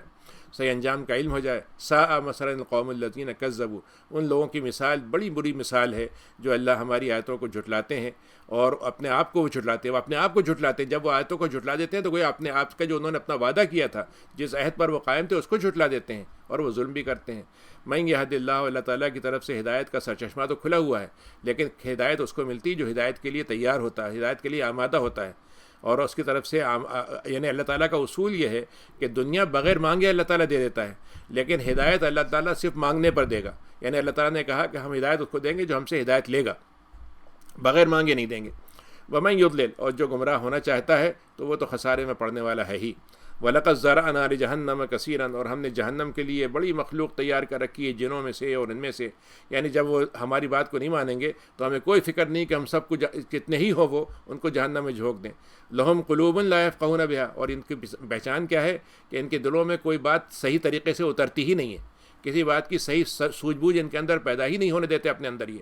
آنکھوں سے صحیح معنوں میں جو حق اور باطل کی چیزیں ہیں، برے بھلے کی تمیز آنکھوں سے اٹھ جاتی ہے۔ ان کی آنکھیں جو ہیں وہ گویا کالے کو اور سفید کو جیسے الگ الگ کر لیتی ہیں، لیکن ویسے حلال حرام کو نہیں دیکھ پاتی۔ ان کی آنکھوں میں مطلب کفر بھی ایسے ہی ہے جیسے ایمان ہوتا ہے۔ ان کے کان جو ہوتے ہیں وہ سننے والے ہوتے ہیں، لیکن سننے میں ان کو ہر بات ان کے اندر آ جاتی ہے، یعنی گویا وہ ایسا ریسیور ہے جس میں جو بھی چینل آئے گندگی کا اچھائی کا وہ سب ان کے کانوں میں پڑتا رہے گا، انہیں کوئی فرق نہیں پڑتا۔ اولئک کالانعام، اور یہ تو جو ہے چوپایوں کی طرح ہے، بلکہ چوپایوں سے بھی گئے گزرے۔ چوپایا جو ہے وہ تو اپنی مخلوق کے طور پر اس کے اللہ نے جتنا اس کو اجازت دی ہے، جتنا موقع دیا اتنی کرتا ہے، اس میں کوئی اس کے اندر نافرمانی کا مسئلہ نہیں ہے، بلکہ وہ تو اپنی پیدائش کے مطابق کام کرتا ہے، فطرت کے مطابق کام کرتا ہے۔ یہ تو انسان تھے، لیکن جب انسان سے یہ گرے اور چوپائے بنے تو چوپائے سے بھی گئے گزرے ہو گئے، کیونکہ چوپائے کے اندر جو خوبیاں تھیں وہ تو اپنی فطرت میں تھیں، اور خرابیاں اگر تھیں تو وہ کمزوریاں تھیں اس کی۔ اولئک هم الغافلون، یہ غفلت والوں میں سے ہیں۔ اور اللہ تعالیٰ کے بہت اچھے اچھے نام ہیں تو اس کو تم اسی سے پکارو۔ یعنی اللہ تعالیٰ نے جیسے حدیث میں قرآن میں ہے کہ اللہ کے بہت سے نام ہیں، اور اللہ نے کہا کہ اگر ناموں کو تم ذکر کرنا چاہو اللہ کے تو آسمان یعنی سمندر کی سیاہی کم پڑ جائے، اور لکڑیاں جتنی وہاں کی جنگل کی وہ قلم بن جائے تو کم پڑ جائیں۔ تو اس میں اللہ تعالیٰ نے فرمایا کہ جتنے بھی نام ہیں سب اچھے ہیں۔ حدیث میں کہ اللہ نے فرمایا، آپ نے فرمایا کہ 99 اللہ کے نام ہیں، تو ظاہر ہے کہ جو نام اللہ تعالیٰ کے ہیں، نام تو اللہ تعالیٰ کا صرف ایک ہی ہے اللہ، لیکن باقی جو جتنے بھی نام ہیں وہ اللہ کی صفات ہیں، یعنی اس کی صفتوں کو بتاتے ہیں کہ مثلا رزاق ہے، رزق دینے کی صفت ہے، علیم ہے، علم دینے کی صفت ہے، لیکن ہر نام اللہ کا اچھا ہے۔ تو یہ جو آپ دیکھتے ہیں کہ جو بت ہوتے ہیں وہ مثلا خدا بناتے ہیں برائی کا، جیسے کہ وہاں کے وہ پارسی تھے، انہوں نے 2 خدا بنا دیے کہ یزداں اور جو تھا اہرمن، کہ ایک جو ہے برائی کا خدا ہے اور اچھائی کا خدا ہے۔ اللہ تعالیٰ کہتا ہے اللہ تعالیٰ تو صرف اچھا ہے، اس کے نام اچھے ہوتے ہیں، وہ تو ہم جو چیز تم کو دیتے ہیں تم اس کو برا کر دیتے ہو۔ زہر ہم نے پیدا کیا ٹھیک ہے، لیکن زہر کو اگر کسی کو غلط جگہ دے دو گے تو مار دے گا، لیکن زہر کو دوا کے طور پر استعمال کرو گے فائدہ کرے گا۔ تو تم اللہ کے اچھے ناموں سے پکارو، اور جو لوگ اللہ کے ناموں کے ساتھ الحاد کرتے ہیں، کجروی اختیار کرتے ہیں، اور اس کے اندر اس کے اندر کچھ ایسی باتیں بڑھا دیتے ہیں جسے اللہ کی بے حرمتی ہو، مثلا یہ کہے کہ اللہ میاں سوتا ہے، بس کہ اللہ میاں جو سنتا نہیں ہے، یا اللہ تعالیٰ کے جو ہے ہاتھ بندھے ہوئے ہیں، اگر ایسی باتیں کہہ کے وہ پکارتے ہیں تم مت کرنا یہ کام۔ صحیح زون، اور وہ جو کرتے تھے اس کا ان کو بدلہ دے دیا جائے گا۔ وَمِمَّنْ خَلَقْنَا، جن کو ہم نے پیدا کیا ان میں سے ایک گروہ ہمیشہ ایسا رہے گا جو حق پر راہ پاتا رہے گا، اور یہی وہ لوگ ہیں جو صحیح معنوں میں انصاف سے فیصلہ کریں گے۔ یعنی اللہ تعالیٰ نے کہا کہ حق کبھی غائب نہیں ہوگا، ایک ماننے والا ہو چاہے 2 ماننے والے ہو یا کروڑوں ہو، لیکن حق رہے گا ضرور، چاہے کتنے ہی لوگ جو ہے وہ گمراہ ہو جائیں، حق کو مٹنے نہیں دیں گے ہم۔ وَالَّذِينَ كَذَّبُوا بِآيَاتِنَا، اب یہ بہت اہم آیت ہے کہ اللہ تعالیٰ نے کہا کہ جو لوگ ہماری باتوں کو جھٹلاتے ہیں ان کو یہ خیال ہوتا ہے کہ ہم کو تو کوئی عذاب آ ہی نہیں رہا، ہماری کوئی پکڑ ہو ہی نہیں رہی، تو اللہ تعالیٰ کا سنستدرجہم، ہم ان کی طرف جو عذاب کا موقع ہے وہ دھیرے دھیرے لاتے ہیں، یعنی مرحلہ ہے ہمارے پاس مہلت کا، اور ایک وقت ٹائمنگ ہے جس کے مطابق یہ کام ہوتا ہے۔ وہی سمجھتے ہیں کہ اللہ نے ہم کو بھلا دیا، تو اس کو ہم کہتے ہیں نا کہ اللہ کے دیر ہے اندھیر نہیں ہے، تو وہ ان کو پتہ نہیں ہوتا کہ ہم یہ کام اس طرح سے کر رہے ہیں۔ اچھا وہ جیسے آپ دیکھیے کہ آپ ایک جانور کو یا پرندے کو ایک آدمی شکاری پکڑنے جاتا ہے، قریب جا رہا ہے قریب جا رہا ہے قریب جا رہا ہے، اور پرندے کو یہ احساس ہو رہا ہے میں محفوظ ہوں، مجھے کچھ نہیں ہوگا، لیکن جس وقت اس کے بالکل قریب ہوتا ہے اچانک پکڑ لیا جاتا ہے، اس کو اندازہ ہی نہیں ہوتا کہ کب ہوا۔ تو ان کو پتہ بھی نہیں چلتا ہے کہ کب اللہ کی طرف سے حکم کا فیصلہ آ گیا۔ وَأُمْلِي لَهُمْ، اور میں مہلت دیتا ہوں ان کو، لیکن میری پکڑ بڑی مضبوط ہے، میری طرف سے جو تدبیر میں نے کی ہوتی ہے اس میں کوئی کسی قسم کا گیپ، کسی قسم کی کوئی کمزوری، کسی قسم کا کوئی بچنے کا راستہ نہیں ہوتا۔ اولم یتفکروا، ذرا سا غور تو کرے وہ، اگر یہ صاحب جو تمہارے صاحب کا مطلب نبی کریم جو ہیں، جو تمہارے ساتھ رہے ہیں، تو بچپن تو ان کا ساتھ گزرا ہے، جوانی میں تم نے ان کو دیکھا ہے، یہ زندگی تمہارے ساتھ گزاری ہے، تجارت انہوں نے کی ہے، ہر موقع پہ تم ان کو آزمایا، تمہیں کوئی لگتا ہے کہ ان کے جنوں کا اثر ہو گیا ہے، یہ پاگل ہو گئے ہیں، یا جنہوں نے ان کو پکڑ لیا ہے، ان کے دماغ جو ہے اس میں اول فول بکنے لگے ہیں، تمہیں سمجھ میں نہیں آتی یہ بات، غور نہیں کرتے تم اس بات پہ؟ ان هو الا نذیر مبین، وہ تو کیا ہیں، وہ تو صرف کھل کے تمہارے بات آ کے ڈراوا دینے والے ہیں۔ اولم ینظروا فی ملکوت السماوات والارض، ذرا سا غور تو کریں، اپنے آس پاس آسمانوں کو دیکھیں، زمین کے اندر دیکھیں، ستاروں کو دیکھیں، مخلوقات کو دیکھیں، اللہ تعالیٰ کی جو کنگڈم ہے اس کے اندر وہ دیکھیں کہ کس طرح سے اللہ نے چیزوں کو پیدا کیا ہے۔ اگر ایک آدمی یہ کہے کہ بھائی مطلب یہ اللہ تعالیٰ صرف زمین میں پیدا کرتا ہے، تو پانی میں موجود ہے، ہوا میں چیزیں چل رہی ہیں، اور پھر یہ کہ جس مخلوق کی جس ضرورت کا حساب ہے وہ حساب پورا اس کے پاس ہے، تو کیسا یہ سب چیز، کیا ہر انسان نے خود اپنے آپ کو پیدا کر لیا؟ ساری مخلوقات خود پیدا ہو گئیں۔ وَأَنْ عَسَىٰ أَنْ يَكُونَ قَدِ اقْتَرَبَ أَجَلُهُمْ، اور ان کو اس بات کا خیال رکھ لینا چاہیے کہ دنیا تو بنی ہوئی ہے، بہت لمبی مدت ہے اس کی، لیکن ان کی اپنی مدت بڑی قریب ہے، ان سے بہت قریب ہے، وہ 100 سال 200 سال کی ہو، لیکن وہ ہے قریب، جب گزر جاتی ہے تو پتہ چلتا ہے کہ وہ تو ایک لحظہ تھا، ایک منٹ تھا، چند گھنٹے تھے۔ فَبِأَيِّ حَدِيثٍ، تو اب اتنی باتوں کے بعد اب بھی ایمان نہیں لائیں گے وہ؟ کیا اور کوئی چیز چاہیے جس پر وہ ایمان لائیں گے؟ مَن يُضْلِلِ اللَّهُ، تو اگر ایک آدمی گمراہ ہونا ہی چاہے تو اس کو کوئی ہدایت نہیں دے سکتا۔ تو اے نبی آپ ان کو چھوڑ دیں، ان کی سرکشی میں، اسی میں یہ بھٹکتے رہیں گے، اور اسی میں یعنی ان کی آنکھیں بند رہیں گی۔ یسألونک عن الساعۃ، اب ان کا دیکھیے انسان کا عجیب مزاج ہے، جب آپ کسی شخص کے بارے میں بتائیں، ہمارے یہاں ہوتا ہے کہ امام مہدی آنے والے، اچھا کب آئیں گے؟ حضرت عیسیٰ آنے والے، کب آئیں گے؟ اور مطلب قیامت آئے گی، کب آئے گی؟ ہمارا جو اصل سوال ہونا چاہیے تھا وہ تو یہ تھا کہ اگر قیامت آنے والی ہے تو اس کے آنے سے پہلے ہم کیا کریں، اور اگر امام مہدی آ جائیں گے تو ان کے آنے کے وقت میں ہمیں کیا کرنا چاہیے، یہ ہم سوال نہیں کرتے، اور ایک لایانی سوال کر لیتے ہیں کہ صاحب وہ آئے گی کب، یہ بتا دیجئے۔ تو اللہ تعالیٰ نے فرمایا کہ ایانا مرسا، اس کے ٹھہرنے کا، اس کے ٹکنے کا، اس کے جسے کہتے ہیں کہ جیسے جہاز ہوتا ہے نا پانی کا، جیسے وہ بندرگاہ پہ آ کے ٹھہرتا ہے، تو ایسے پوچھا کہ مطلب وہ ایسے کب آ کے ٹھہرے گی؟ قُلْ إِنَّمَا عِلْمُهَا، تو آپ ان کو فرما دیں کہ اس کا علم صرف اللہ کو ہے، مجھے بھی نہیں بتایا گیا، اور جس وقت اس کا وقت آئے گا بس وہ اللہ تعالیٰ اس کو ظاہر کر دے گا، کوئی اس کو روکنے والا نہیں ہوگا۔ زمین آسمان میں اس کے آمد سے زمین آسمان بوجھل ہوئے جا رہے ہیں اس کی خبر سے، اور اس کے آنے کی مطلب یہ کہ فیصلے سے، لیکن جب وہ آئے گی تو اتنی اچانک آئے گی کہ لمحہ بھی آنکھوں کو ہلانے کا موقع نہیں ملے گا آدمی کو۔ اور یہ لوگ آپ سے یہ پوچھے چلے جا رہے ہیں جیسے بڑی کوئی خوشی کی بات ہے، یعنی یہ قیامت کے آنے پر ایسا معلوم ہو رہا ہے جیسے کوئی بڑا انعام ملنے والا ہے، یا کوئی بڑا مطلب یہ کہ جشن منایا جائے گا۔ ان کو یہ سمجھ میں نہیں آ رہا کہ قیامت آ جائے گی تو ان کو جو مہلت کا موقع ہے وہ ختم ہو جائے گا، اور حساب کا موقع شروع ہو جائے گا۔ قُلْ إِنَّمَا عِلْمُهَا عِندَ اللَّهِ، فرما دیں کہ اللہ کو اس کا علم ہے، لیکن بہت سے لوگوں کو اس بات کا اندازہ نہیں ہوتا، وہ اس بات کو سمجھ نہیں پاتے۔ اور آپ تو یہ فرما دیں کہ میں تو اپنے آپ کو بھی اپنے لیے بھی میں کچھ نہیں کر سکتا، میرے پاس اپنی نفس کے بیچ اپنے لیے فیصلہ کرنے کا میرے پاس کوئی اختیار نہیں ہے، اور نفع نقصان کا میرے پاس کوئی اپنے لیے کوئی اپنے اختیار نہیں ہے، اللہ تعالیٰ ہی چاہتا ہے تو مجھے یہ سب ملتی ہیں چیزیں۔ اور آپ ایک اور بات فرما دیں، اگر مجھے کہیں کہ مجھے غیب کا علم ہو جاتا تو میں تو اپنے لیے خوب خیر سمیٹ لیتا، وما مسنی السوء، اور مجھے کسی وقت کوئی برائی پہنچتی نہیں، کوئی تکلیف ہی نہیں پہنچتی مجھے۔ آپ فرماتے ہیں کہ یہ کام مجھے نبی کے طور پر اللہ نے نہیں دیا ہے، نہ میری ذمہ داری ہے۔ میری ذمہ داری کیا ہے کہ میں تم کو ڈراوا دے دوں اور تمہیں خوشخبری دے دوں، جو لوگ ایمان لانے والے ان کے لیے خوشخبری ہے۔ هو الذی خلقکم من نفس واحدہ، اللہ تعالیٰ نے کہا کہ دیکھو ایک انسان ہے، ہم اس کی پیدائش اس طرح سے ہم نے طے کر دی ہے کہ ایک مرد ہوگا، اس کے ذریعے سے ایک تخلیق کا آغاز ہوگا، اور اس کے بعد وہ تخلیق کا جو ہے تکمیل اس کی ماں کے پیٹ میں ہوگی، تو دونوں ایک دوسرے سے ملتے ہیں، اور اس کے بعد جب ان کے ساتھ ایک حمل ٹھہر جاتا ہے، بہت ہلکا ہوتا ہے شروع میں، تو وہ عورت کو چلنے میں کوئی زیادہ پریشانی ہوتی ہے، لیکن جب وہ بھاری ہو جاتی ہے اس سے، تو اس وقت وہ دونوں مل کے یہ دعا کرتے ہیں، اللہ میاں اگر آپ نے ہم کو صالح اولاد دی تو ہم آپ کے شکر گزار بنیں گے۔ اب یہاں صالح کا مطلب دونوں ہے، یعنی اس کی باڈی کے لحاظ سے وہ صحیح ہو، اس کا جسم صحیح ہو، اس میں کسی قسم کی کوئی کمزوری نہ ہو، کوئی کمی نہیں رہ جائے، کوئی عضو جو ہے اس کا خراب نہیں ہو جائے، ایک یہ بھی ہے۔ اور صالح کا دوسرا مطلب یہ ہے کہ وہ بالکل اللہ تعالیٰ کا صحیح معنوں میں پہچاننے والا ہو، اللہ کا صحیح بندگی کرنے والا ہو۔ تو صالح کے دونوں مطلب ہیں، لیکن یہاں پر زیادہ تر ظاہر مراد جو ہوتا ہے، کافر بھی یہی کہتے ہیں کہ اللہ ہمیں اچھی اولاد دے دیجیے گا۔ اچھی کا مطلب ان کا یہ ہوتا ہے دو باتیں، ایک تو یہ کہ وہ دنیا کے لحاظ سے اچھی ہو اور ہمارے لیے اچھی ہو، لیکن یہ نہیں سوچتے کہ اللہ کے لیے بھی اس کو اچھا ہونا چاہیے، تو ہم شکر گزار بندے بن جائیں گے۔ تو انہوں نے کہا کہ جب اللہ تعالیٰ کہتا ہے کہ جب ہم ان کو بہت ہی اچھے طریقے سے ایک تخلیق کیا ہوا بہترین شکل میں، بہترین صورت میں، اور بہترین ساری مطلب یہ کہ جتنے اعضاء ہیں ان کے ساتھ ایک بچہ دیتے ہیں ان کو، تو اس کو ہمارے لیے اس کو شریکوں کو لے جا کے دے دیتے ہیں، وہ مندر میں جا کے چڑھا دیتے ہیں اس کو، وہ چرچ میں جا کے اس کو چڑھا دیتے ہیں، وہ کسی اور کو دے دیتے ہیں کہ صاحب، اور اپنے مزاروں پہ جا کے کہہ دیتے ہیں کہ صاحب ان کی دعا سے یہ بچہ مجھے ملا ہے، ان کو شریک بنا دیتے ہیں، میرا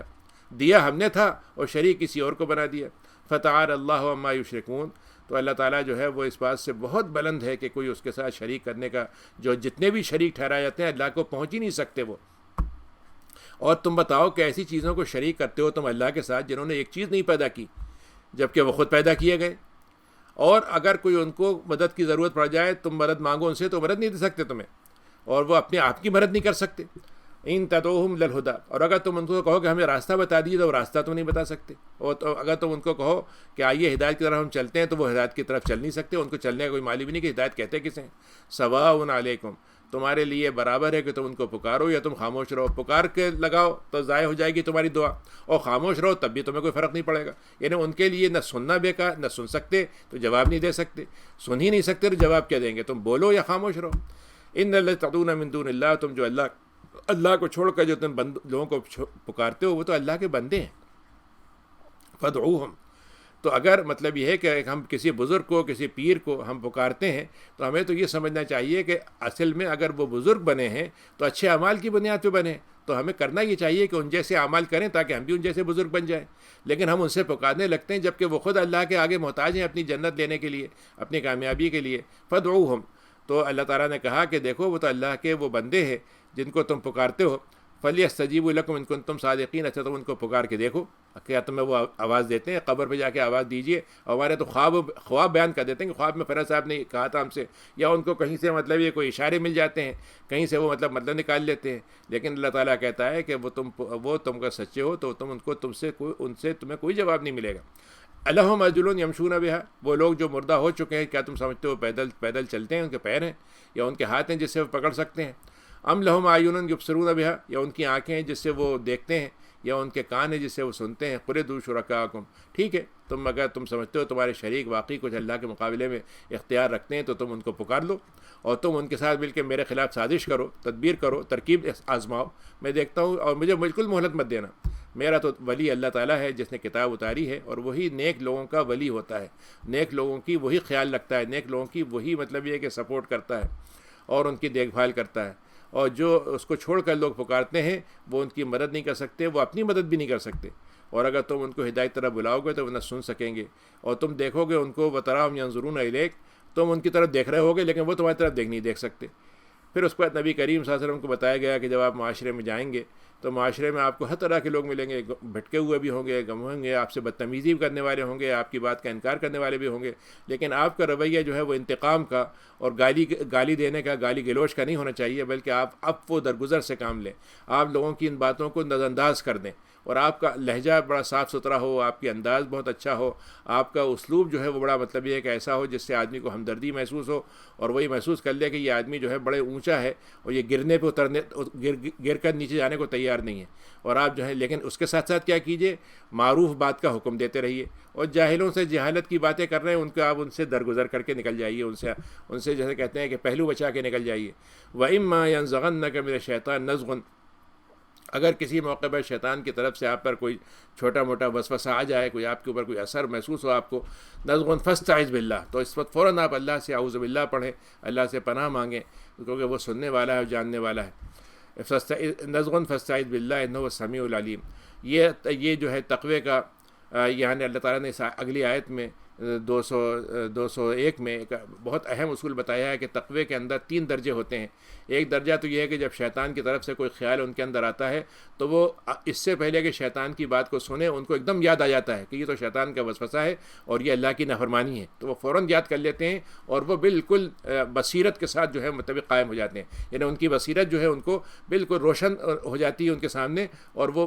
کرنے سے پہلے ہی رک جاتے ہیں، تو یہ سب سے اعلیٰ درجہ ہے۔ اور دوسرا درجہ جو میں نے پہلے بتایا تھا کہ وہ ہے جس میں بہت زیادہ لوگوں نے برائی کر لی ہو، بہت زیادہ کا مطلب کر چکے ہیں، لیکن کرنے کے فوراً بعد خیال آ گیا کہ برا کام کیا ہے، تو یہ بھی توبہ کرنے والوں کا اچھا درجہ ہے۔ آخری درجہ وہ ہے جس میں بہت کچھ کر چکتے ہیں، پھر اللہ نے پھر بھی موقع دے دیا اور توبہ کر لی، تو وہ بھی اللہ تعالیٰ قبول کر لے گا، لیکن ظاہر ہے کہ درجات کے لحاظ سے ان کا درجہ آخری ہوگا۔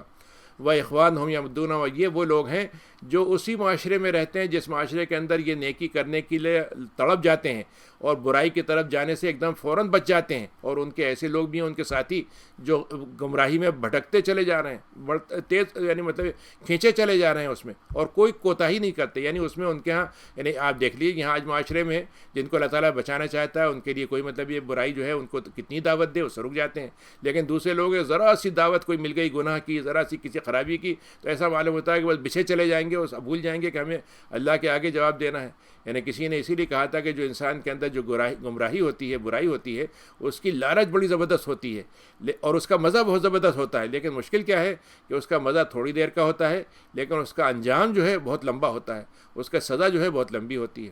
جبکہ اچھائی جو ہے اس کے اندر تکلیف ہوتی ہے اور اس کے اندر مطلب تھوڑی دیر کے لیے صبر کرنا پڑتا ہے، لیکن اس کا انجام بہت اچھا ہوتا ہے۔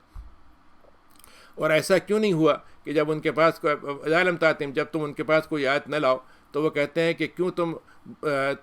تم نے اسے گڑھ لیا ہے، لولا اشتبیتھا، یعنی جب آپ ان کے پاس اللہ کی طرف سے کوئی نشانی لے کے آتے ہیں تو وہ کہتے ہیں کہ تو آپ نے لگتا ہے خود ہی بنا لیا، تو آپ فرماتے ہیں میں تو جو وحی کی گئی ہے اپنے رب کی طرف سے اس کی اتباع کرتا ہوں۔ ھذا بصائر من ربکم، تو یہ دیکھو یہ واقعات، یہ قصے، یہ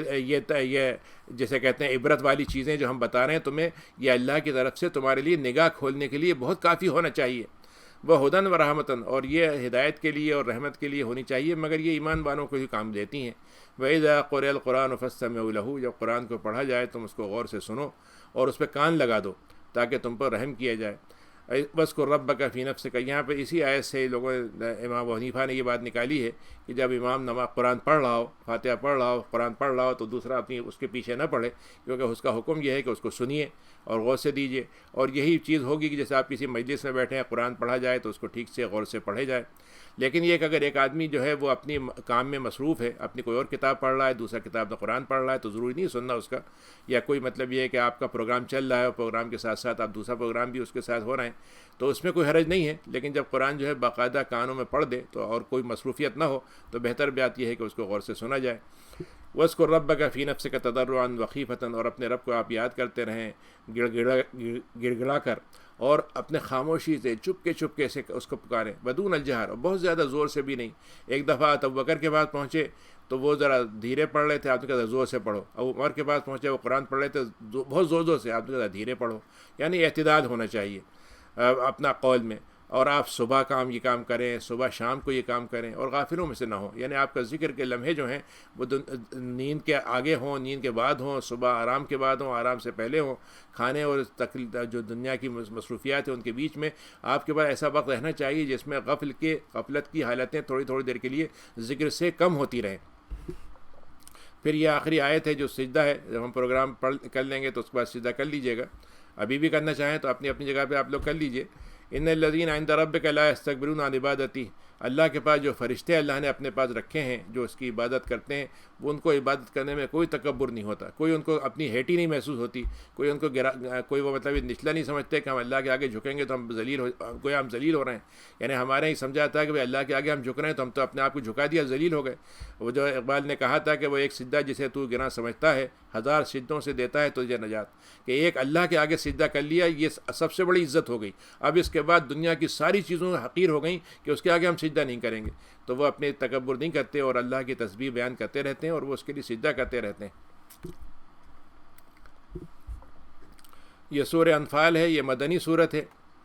اور یہ انفال کا واقعہ یہ ہے کہ جب بدر کا واقعہ ہوا تھا تو بدر کے بعد جب مال غنیمت ملتا ہے، اسلام میں اصول ہے کہ اگر آپ کی کفر اور ایمان کی جنگ ہو اور اس جنگ میں باقاعدہ میدان جنگ میں مسلمانوں کو فتح حاصل ہو تو جو باقی کافروں کا جو سامان ہوتا ہے وہ ان کا مسلمانوں کی مال غنیمت میں آ جاتا ہے، اور مال غنیمت کا طریقہ یہ ہے کہ اس میں جو لوگ شریک ہوتے ہیں فوج میں پہلے ان کو دیا جاتا ہے، اور اس کے بعد کچھ حصہ جو ہے وہ مطلب بیت المال میں جمع کر دیا جاتا ہے، اور کچھ حصہ جو ہے نبی کریم صلی اللہ علیہ وسلم اور ان کے خاندان کے لیے ہوتا ہے۔ تو اس کو انفال کہتے ہیں۔ انفال کا اصل مطلب ہے وہ چیز جو ایڈیشنل ہے، نفل کہتے ہیں نا، نفل کا مطلب ہے سم تھنگ ایکسٹرا، یعنی میرا حق نہیں ہے دوسرے الفاظ میں. تو ہوتا کیا تھا کہ پہلے جو جاہلیت کے زمانے میں لوگ حملہ اسی لیے کرتے تھے کہ مال غنیمت لوٹیں گے. اچھا غنیمت کا لفظ نکلا ہے غنم سے. زیادہ تر قبیلے کے پاس جو جانور ہوتے تھے بکریوں کی شکل میں زیادہ ہوتے تھے, تو جو لوگ لوٹ کے لاتے تھے وہ غنم ہوتی تھی, تو اسی سے غنیمت نکل آیا. تو اب بوٹی جو ہے جس کو ہم کہتے ہیں جو بھی چیز ملے وہ سب غنیمت میں آ گئی, چاہے مال ہو, دولت ہو, جانور ہو, جو بھی چیزیں ہیں. تو اللہ تعالیٰ کے اسلام سے یعنی پہلے یہ سمجھا جاتا تھا کہ یہ تو ہمارا حق ہے, ہم نے اپنی جان بہانے کا خطرہ لے کے مول لے کے ہم نے یہ کیا تو ہمارا حق ہے. تو بدر میں یہی کیفیت مسلمانوں کے ساتھ تھی کہ وہ سمجھتے تو ہم نے جیت لیا اور ہمارا ہے. تو اللہ نے کہا نہیں یہ تمہارا نہیں ہے, یہ تو ہمارا ہے, ہم تمہیں بتائیں گے تم کتنا لے سکتے ہو, لیکن تم کو ہم جو دے رہے ہیں وہ احسان کے طور پر دے رہے ہیں, یعنی حق نہیں ہے تمہارا. تو دوسرے الفاظ میں مسلمان جو ہوتا ہے وہ جنگ اس لیے نہیں کرتا کہ جا کے مال لوٹ کے لے کر آئے گا, لوگوں کی وہ کرے گا, وہ تو اللہ کی خاطر جاتا ہے. ہاں اللہ تعالیٰ اس کو اس جنگ کی خوشی کے میں اس کو یہ مال غنیمت جائز کر دیتا ہے, تو یہ اللہ کی طرف سے انعام ہے. یسألونک عن الانفال, یہ آپ سے جو آپ مال غنیمت ملا ہے اس کے بارے میں سوال کرتے ہیں, تو آپ فرما دیں کہ یہ انفال جو ہیں اللہ اس کے رسول کا ہی حق ہے. تم اللہ کے ساتھ تقوی اختیار کرو اور اپنے آپس کے تعلقات کو ٹھیک رکھو. اب اللہ نے یہاں پہ جو دیکھیے غزوات جو ہیں اس کا ایک حصہ تو ہے جنگ. جنگ کا تو مطلب یہ خالی لڑنا اور فائٹنگ اور اس کے ہرانا اور شکست ہونا اور فتح حاصل کرنا. لیکن جو اصل اسلام کی جنگ ہے, میدان جنگ ہو یا دنیا میں ہو کہیں بھی ہو, اصل جو جنگ ہے ہماری وہ کہاں سے ہے؟ شیطان سے ہے. اصل جنگ کیا ہے؟ ہماری خراب عادتوں سے ہے, خراب صفتوں سے ہے. تو ہمارے اندر جو اصل کمزوری ہے جس کو اللہ تعالیٰ غزوات میں بھی بتاتا ہے کہ غزوات میں تمہارے اندر جو کمزوری تھی صرف اتنی نہیں تھی کہ ہتھیار نہیں تھے تمہارے پاس, بلکہ یہ تھا کہ تمہارے اندر آپس میں ایک دوسرے کے ساتھ دوستی کا معاملہ کم تھا. یعنی تم ایک دوسرے سے کٹے ہوئے تھے, ایک دوسرے سے حسد کرتے تھے, باتیں نہیں کرتے تھے, ایک دوسرے سے مطلب ناراض ہو گئے تو بول ہی نہیں رہو, اور اگر کوئی جھگڑا ہو گیا تو اس کو بڑھنے دے رہا ہو, اس کو بڑھاتے جا رہا ہو. تو اللہ نے کہا کہ یہ جنگ میں جو تمہیں اصل چیز فائدہ پہنچائے گی وہ مال غنیمت نہیں پہنچائے گا, بلکہ آپس کے تعلقات اچھے کرنا تمہارے لیے فائدہ ہوگا. اور اللہ اس کے رسول کی اطاعت کرو اگر تم ایمان رکھتے ہو. مومنین کو ہوتے ہیں المؤمنون, مومنین کا عالم یہ ہوتا ہے, ان کی پہچان یہ ہوتی ہے کہ جب اللہ کا ذکر ان کے سامنے آتا ہے تو ان کے دلوں میں ایک قسم کی عجیب سی لرزش سی آ جاتی ہے, اور ان کے اندر ایک عجیب قسم کا ڈر پیدا ہو جاتا ہے. لیکن جب دل ان کا مطلب یہ سننے لگتے ہیں جب ان آیتوں کو, تو ان کا ایمان بڑھ جاتا ہے. جب آیتوں کو سنتے بعد دل ٹھہر جاتا ہے ان کا, تو ان کے اندر ان کو سننے کے بعد ان کے ایمان میں اضافہ ہو جاتا ہے. وہ اپنے رب پہ توکل کرتے ہیں, نماز قائم کرتے ہیں, اور جو کچھ ہم نے دیا اس کو خرچ کرتے ہیں. یعنی وہ انفال سمیٹنے نہیں آ رہے, بلکہ وہ تو اپنی جیب سے نکال کے دیتے ہیں, اپنے پیسوں سے خرچ کرتے ہیں. اولئک هم المؤمنون حقا, یہ ہوتے ہیں جو مومنین بننے کا حق ادا کر دیتے ہیں. ان کے اللہ کے پاس بڑے بڑے درجات ہیں اور بڑی مغفرت اور ہے, بڑا رزق ہے آخرت میں, جنت میں. کما اخرجک ربک, اب یہاں سے اللہ تعالیٰ نے وہ منظر شروع کیا. یعنی اللہ تعالیٰ نے پہلے منظر واقعہ بعد میں بتایا کہ واقعہ کیا ہوا تھا, کس وجہ سے ہم یہ بات کہہ رہے ہیں, وہ واقعہ بعد میں بتایا. پہلے مسلمانوں کا ویک پوائنٹ بتا کر اس کی وہ بارے میں ایک حکم دے دیا. اب اس کے بعد بات شروع کی کہ ہم نے آپ کو مدینے سے جب نکالا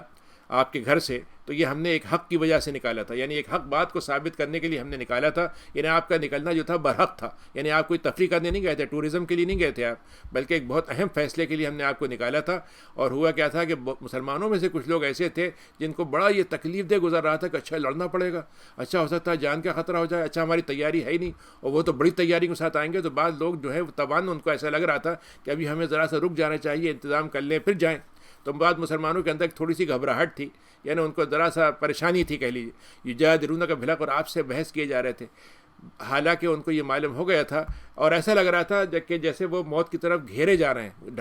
ڈھکیلے جا رہے ہیں, اور وہ دیکھ رہے ہیں. یعنی ان کو ہوا یہ تھا کہ آپ نے یہ فرمایا تھا وَإِذْ يَعِدُكُمُ اللَّهُ إِحْدَى الطَّائِفَتَيْنِ, اللہ نے تم سے وعدہ کر لیا تھا کہ تمہیں ایک گروہ میں سے دو میں سے ایک ضرور دے دیا جائے گا. ہوا یہ تھا کہ آپ نے بتایا تھا کہ بنی ابو سفیان جو ہے ایک بہت بڑا قافلہ لے کے تجارت کے لیے گیا ہے اور واپس آنے والا ہے, اور اس میں بڑا سامان ہے, اور یہ سارا سامان جو ہے اس کا نفع بیچ کر وہ اللہ ہماری خلاف جنگ میں ہتھیاروں کے لیے استعمال کریں گے. تو ہم ایسا کرتے ہیں کہ پہلے ہی ان کے قافلے کو لوٹ لیتے ہیں. اچھا قافلے میں 10-15 تھوڑے محافظ ہوتے ہیں, اسکارٹ ہوتا ہے تھوڑا سا, زیادہ بڑی فوج تو ہوتی نہیں. تو مسلمانوں سے جب یہ کہا تو وہ چلنے لگے. لیکن جب آپ نے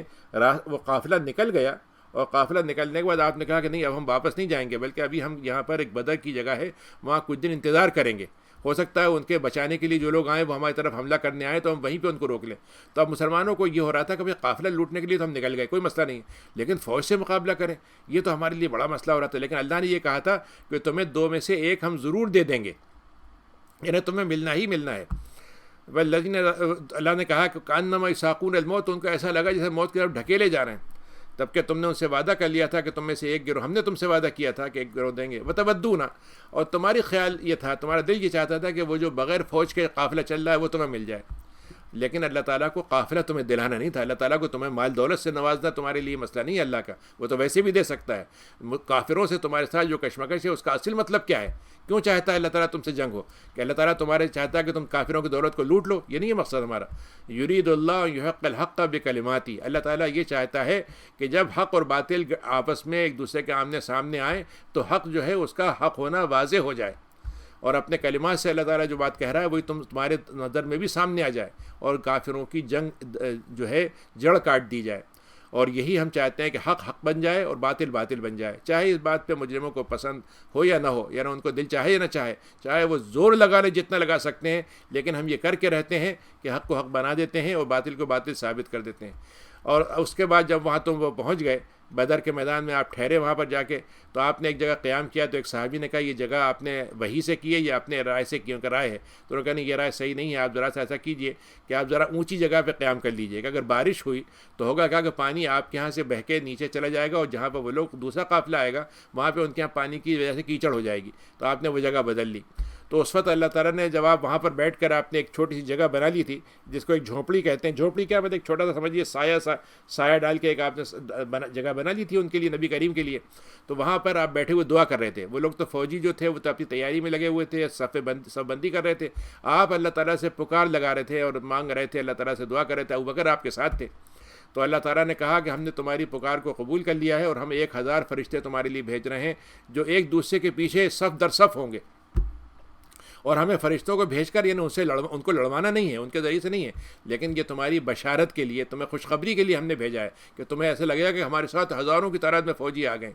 اور اس سے تمہارے دلوں میں اطمینان پیدا ہو جائے گا. اور اصل مدد تو اللہ ہی کی طرف سے آتی ہے. اس کو اللہ تعالیٰ کو مدد دینا ہو تو کیسے بھی دے دیتا ہے, وہ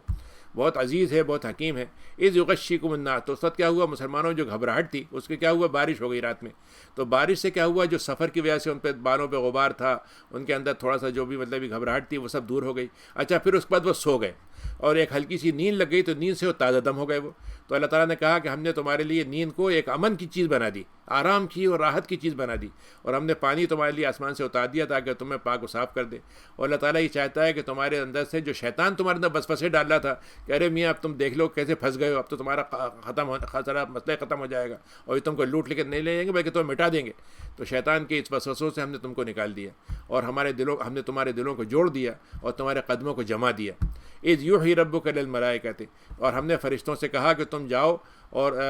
جا کے نبی کریم کے ساتھ یہ کہہ دو کہ ہم آپ کے ساتھ کھڑے ہوئے ہیں. تو تم ایمان والوں کو ثابت قدمی دینا, یعنی تم ان کے لیے کیا کرنا, جمنے کا ذریعہ بن جانا, کہ تمہیں دیکھتے رہیں گے اور اپنے جو کام کرنا ہے وہ ہمت سے کر لیں گے.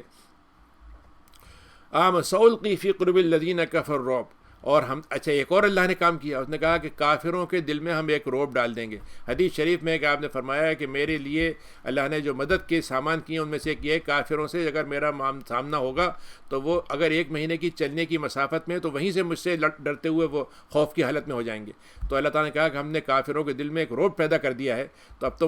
تمہیں اجازت ہے کہ انہوں نے جتنی تم کو سزا دی ہے, تکلیفیں دی ہیں, تم ان کی گردنوں پہ وار کرو, اور ان کو مطلب یہ ہے کہ جہاں جہاں تمہارے لیے تمہارے ہتھیاروں سے مار پڑ سکتی ہو ان کو مار کے ان کو ختم کرو. کیوں یہ کام ہم نے اجازت دی ہے؟ کیونکہ وہ اللہ اس کے رسول سے آگے انہوں نے آپ کو ٹھان لیا تھا, انہوں نے کہ اللہ اور رسول کی مخالفت ہی کریں گے, اور جو اللہ اس کے رسول کی مخالفت کرتا ہے اس کو تو سزا ملتی ہی ملتی ہے. ذالکم فذوقوا, اے لوگو تو ٹھیک ہے, اب تم نے یہ طے کر لیا یہ کرنا ہے تو اب چکھو تم اس کو, اور کافروں کے جو جہنم کا عذاب اور مزید تیار ہے. اور پھر اللہ نے ایک بات کہی کہ یا الذین آمنوا اذا لقیتم الذین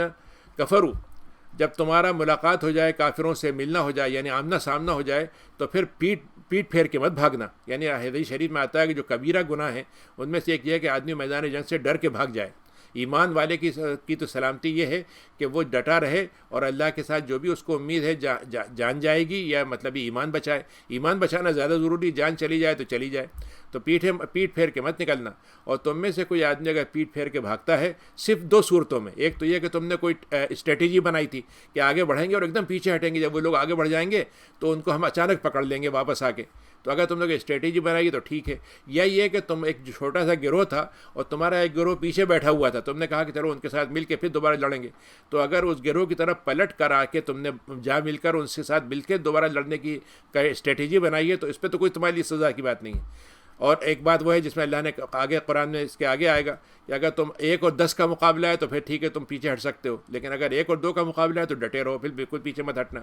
اگر تم ایسا کرو گے تو اللہ کا غضب تم پہ اتر آئے گا اور تمہارے لیے بھی ہم جہنم کا ٹھکانہ بنا دیں گے۔ فلم تقتلوہم، پھر اللہ نے عجیب بات کہی کہ جب تم ان کے اوپر تیر پھینک رہے تھے یا تلوار سے ان پہ حملہ کر رہے تھے تو تمہارا قتل کرنا تو یہ تھا تم نے تیر پھینک دیا اور تمہاری تلوار تم نے چلا دی، لیکن وہ تلوار صحیح جگہ لگ گئی اور وہ آدمی مارا گیا اور تیر صحیح جگہ لگ گیا، یہ ہم نے کیا، ہماری طرف سے یہ بات ہوئی کہ اللہ تعالیٰ کی طرف سے یہ انجام ہوا۔ یعنی آپ نشانہ کتنا ہی لگا لیں لیکن نشانہ صحیح لگے یہ اللہ کی طرف سے ہوتا ہے۔ وما رمیت اذ رمیت، نبی کریم صلی اللہ علیہ وسلم نے چھوٹی سی کچھ کنکریاں اٹھائیں اور آپ نے ان کی طرف پھینکیں تو حدیث میں آتا ہے کہ آپ نے حضرت عبداللہ بن مسعود کہتے ہیں کہ جن جن لوگوں کی کنکریاں سر پہ پڑیں وہ لوگ باقاعدہ مارے گئے تھے، کوئی 70 لوگ جو ہے بدر کے لوگوں بڑے بڑے سردار مارے گئے تھے۔ تو اللہ تعالیٰ نے فرمایا جب اے نبی آپ نے وہ جب کنکری پھینکی تھی، آپ نے نہیں پھینکی تھی، وہ تو اللہ تعالیٰ نے آپ سے ڈلوا دی اور ڈلوا کے بعد ان کو وہاں پہنچا دی جہاں پہنچنا تھا۔ اور یہ اللہ تعالیٰ نے جب مسلمانوں کو آزمایا تو حقیقت یہ ہے کہ انہوں نے حق ادا کر دیا مسلمانوں نے اپنے آزمائش میں پورا اترنے کا۔ اللہ تعالیٰ بہت سنتا ہے، بہت جانتا ہے۔ ذالکم وان اللہ موہن، اور ہم تمہیں ایک بات بتا دیں کہ یہ کتنی ہی سازشیں کر لیں، کتنی ہی تیاریاں کر لیں، کتنی ہی تدبیریں کر لیں، سامان جمع کر لیں، لیکن ہم ان کی تدبیروں کو کمزور کر دیں گے۔ یہ کم بنانے والی تدبیریں مضبوط سمجھتے ہوں گے وہ، لیکن ہم ان کو بالکل ایسا بنا دیں گے جیسے کہ وہ مطلب یہ ہے کہ کچے دھاگے کی طرح ہیں۔ ان تستفتحوا ہو، مکے سے جب یہ چلنے لگے تھے ابو جہل وغیرہ تو انہوں نے مکے میں کعبے میں آ کے کہا کہ اللہ میاں ہم میں سے جو حق پر ہو اس کو فتح دیجیے گا۔ تو اللہ نے کہا کہ اب تو تمہاری سمجھ میں آ گیا نا فتح کس کو ملی، یہ اس گروہ کو ملی جس کو تم کہتے تھے کہ یہ فلاں ہے، تو ان کو فتح مل گئی، تو اب تم سمجھ لو کہ حق ان کے ساتھ ہے۔ فقط جاءکم الفتح، تمہارے پاس فتح سے تمہارے پاس خود بخود فیصلہ آ گیا۔ اب اگر تم رک جاتے ہو تمہارے لیے بہتر ہوگا۔ وَإِن تَعُودُوا نَعُودْ، یہاں اللہ تعالیٰ نے ایک عجیب بات کہی ہے اس آیت کے اندر کہ اگر تم پلٹ کر دوبارہ ہمارے نبی کے خلاف لڑنے کے لیے آئے تو ہم لڑنے کے لیے آئیں گے تم سے، یعنی تم ان سے نہیں لڑو گے بلکہ ہم سے لڑو گے، اور ظاہر ہے اللہ تعالیٰ سے کون لڑ سکتا ہے، اور تمہارے گروہ کتنی بڑھ جائیں تمہارے اللہ تعالیٰ کے مقابلے میں ان کا کوئی فائدہ تمہیں نہیں مل سکتا۔ اللہ تعالیٰ مومنین کے ساتھ ہی رہے گا۔ اے ایمان والو، اللہ کی اطاعت کرو، رسول کی اطاعت کرو، اور اس بات سے تم مت پھر جاؤ جبکہ تم نے اس کو سن لیا ہے، اور تم ان کی طرح مت ہو جانا جو تم سے پہلے والے تھے جنہوں نے کہا کہ ہم سن تو رہے ہیں لیکن ہم سن کے دیں گے نہیں، ہم سن کر اس کا فرق نہیں پڑے گا ہم پہ۔ اللہ تعالیٰ کے یہاں جانوروں میں سب سے برا جانور وہ ہے جو اندھا بہرا ہو اور اس کو کوئی بات ہی سمجھ میں نہیں آتی ہو۔ وَلَوْ عَلِمَ اللَّهُ فِيهِمْ، اللہ تعالیٰ کہتا ہے کہ جو کافر بنے ہوئے ہیں، اگر اللہ تعالیٰ ان میں خیر کو سمجھتا ہے کہ خیر ہے تو ہم ان کو اپنی بات سنا دیتے،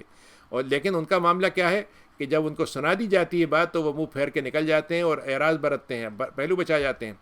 تو اے ایمان والو، اللہ اس کے رسول کی بات پر لبیک کہہ دو، وہ تم کو اس بات کی طرف بلا رہے ہیں جس میں تمہاری زندگی ہے، یعنی زندگی صرف دنیا کی نہیں، دنیا کی زندگی تو ہو سکتا ہے چلی جائے لیکن جو آخرت کی زندگی ہے وہ تمہیں مل جائے گی اس کے ذریعے سے۔ تو اللہ اس کے رسول کی پکار واحد پکار ہے جس کے ساتھ ہی انسان کی کامیابی جڑی ہوئی ہے۔ ہم دنیا کے ہزاروں لیڈروں کی باتوں کو سن لیں، ہزاروں تقریر کرنے والوں کے اس میں جیسے کہتے ہیں ان کے جادو کا شکار ہو جائیں اور وہ ہم کو بہکا کے مار دیں، جو کچھ کر دیں، لیکن صرف ایک نبی کی پکار ایسی ہے جس میں ہماری حیات ہے اور ہماری کامیابی ہے۔ وَاعْلَمُوا أَنَّ اللَّهَ يَحُولُ بَيْنَ الْمَرْءِ وَقَلْبِهِ، اللہ تعالیٰ نے اس آیت میں یہ 24 نمبر کی آیت ہے بہت اہم بات کہی ہے کہ دیکھو ایک بات سمجھ لو کہ اللہ تعالیٰ انسان کے اور دل کے بیچ میں حائل ہو جاتا ہے۔ کیا مطلب ہوا؟ اس کا مطلب یہ ہم سمجھتے ہیں کہ ہمارے جسم ہمارا ساتھ دے رہا ہے اور ہم نے ایک منصوبہ بنا لیا اور بڑے پکے ارادے کے ساتھ بنا لیا۔ اللہ تعالیٰ کہتا ہے کہ کب ہم تمہارے ارادے کو کچا کر دیں اور کب تمہارے دل میں وہ ارادہ ہی پھیر دیں جس کی وجہ سے تم سب کام کر رہے تھے۔ نتیجہ یہ ہوا کہ جو تمہارا جسم تھا وہی تمہارا ساتھ نہیں دے رہا ہے۔ تو اللہ تعالیٰ کے اندر یہ ہے کہ اللہ تعالیٰ انسان اور اس کے دل کے بیچ میں حائل ہو جاتا ہے، اس کے بیچ میں مطلب یہ درار ڈال دیتا ہے، اور تمہیں پھر ہمارے سامنے جمع بھی ہونا ہے۔ وَاتَّقُوا فتنہ، پھر ایک اور اہم بات اس آیت میں 25 نمبر میں سورہ انفال کے اللہ نے کہی، اور یہ بڑا یونیورسل رول ہے اللہ نے بتایا، یہ بڑا سمجھنے کا ہے کہ اللہ تعالیٰ کہتا ہے کہ ایک آدمی جب فتنہ پکارتا ہے، فتنے کا سبب بنتا ہے، وہ کوئی آگ بھڑکاتا ہے تو وہ آگ جو ہے صرف اسی کو نہیں پہنچتی جس نے اس کو آگ کا ذریعہ بنا تھا، بلکہ وہ دوسروں کو بھی لے لیتا ہے۔ کیسے؟ یعنی اگر فرض کیجئے کہ ایک آدمی، جیسے حدیث میں آتا ہے کہ آپ نے فرمایا کہ ایک سمندر میں آدمی سفر کر رہا ہو اور 2 منزلہ جہاز ہو اور نیچے والے جو ہیں وہ پانی لینے کے لیے اوپر آنے میں تکلیف ہو تو وہ نیچے سوراخ کر لیں، تو آپ نے فرمایا اگر تو اوپر والے اس سوراخ کو بند نہیں کر دیں گے تو صرف نیچے والے نہیں ڈوبیں گے بلکہ اوپر والے بھی ڈوبیں گے۔ تو فتنے کا مطلب کیا ہوا کہ ایک فتنے کو جس نے انسان نے دعوت دی فتنے کے آنے کی، ہمارے معاشرے میں جو لوگ جو ہیں معاشرے میں چاہتے ہیں اخلاقی اباحیت پھیلے، اخلاقی بگاڑ پھیلے، مرد عورتوں کے اندر بگاڑ آ جائے اور وہ مطلب یہ اللہ اللہ سے دور ہو جائیں اور گندگی میں پڑتے چلے جائیں، اور بہت سے لوگ جو ہیں دیکھ رہے ہیں لیکن روکتے نہیں ہیں یا ان کے ساتھ شریک ہوتا ہے۔ اللہ تعالیٰ کہتا ہے کہ جو فتنہ بلانے والے تھے وہ تو ہیں ہی برے، لیکن فتنے کو جو روکنے والے نہیں ہوں گے وہ بھی فتنے کا شکار ہوں گے۔ یعنی جو مطلب یہ بگاڑ پیدا کرنے والے مرد عورت ہوں، اور وہ مطلب یہ کہ نیک لوگ جو ہیں اگر انہوں نے اس کو نہیں روکا تو ان کے اپنے بچے بھی اس سے متاثر ہوں گے۔ تو یہ بہت اہم بات ہے کہ جنہوں نے ظلم کیا صرف انہیں پر فتنہ محدود نہیں رہتا، وہ آگے تک جاتا ہے۔ اللہ تعالیٰ سخت عذاب دینے والا ہے۔ بس قرآن تم قلیل، پھر اللہ تعالیٰ نے مومنین کا ذکر کیا، کہا کہ تم مکے میں کیا تھے، چند بکھرے ہوئے لوگ، مدینے میں آئے تب بھی کتنی تعداد تھی تمہاری، 3,000 کے قریب مسلمان تھے اس وقت، اور 3,000 میں سے کتنے لڑنے آئے تھے، 10%، 300۔ یعنی آپ سمجھ لیجئے کہ اللہ تعالیٰ نے 10% مسلمانوں پر کو کفایت بنا دیا باقی 3,000 کی جگہ پر، اور 3,000 بھی اگر آتے تو کتنے اس میں سے کمزور بھی تھے، بیمار بھی تھے، عورتیں بھی تھیں، بچے بھی تھے۔ تو اللہ تعالیٰ نے کہا کہ تم یاد تو کرو کہ تم کتنے تھوڑے سے تھے، زمین میں تمہیں کوئی پوچھتا نہیں تھا، بالکل کمزور تھے، اور تمہیں تو یہ ڈر لگا رہتا تھا کہ اب تمہیں کوئی اٹھا کے لے جائے، لیکن اللہ نے تم کو ایک پناہ دے دی، مدینے میں پناہ دے دی، اور اپنی مدد سے تم کو نواز دیا، رزق سے نواز دیا تم کو تاکہ تم شکر گزار بنو۔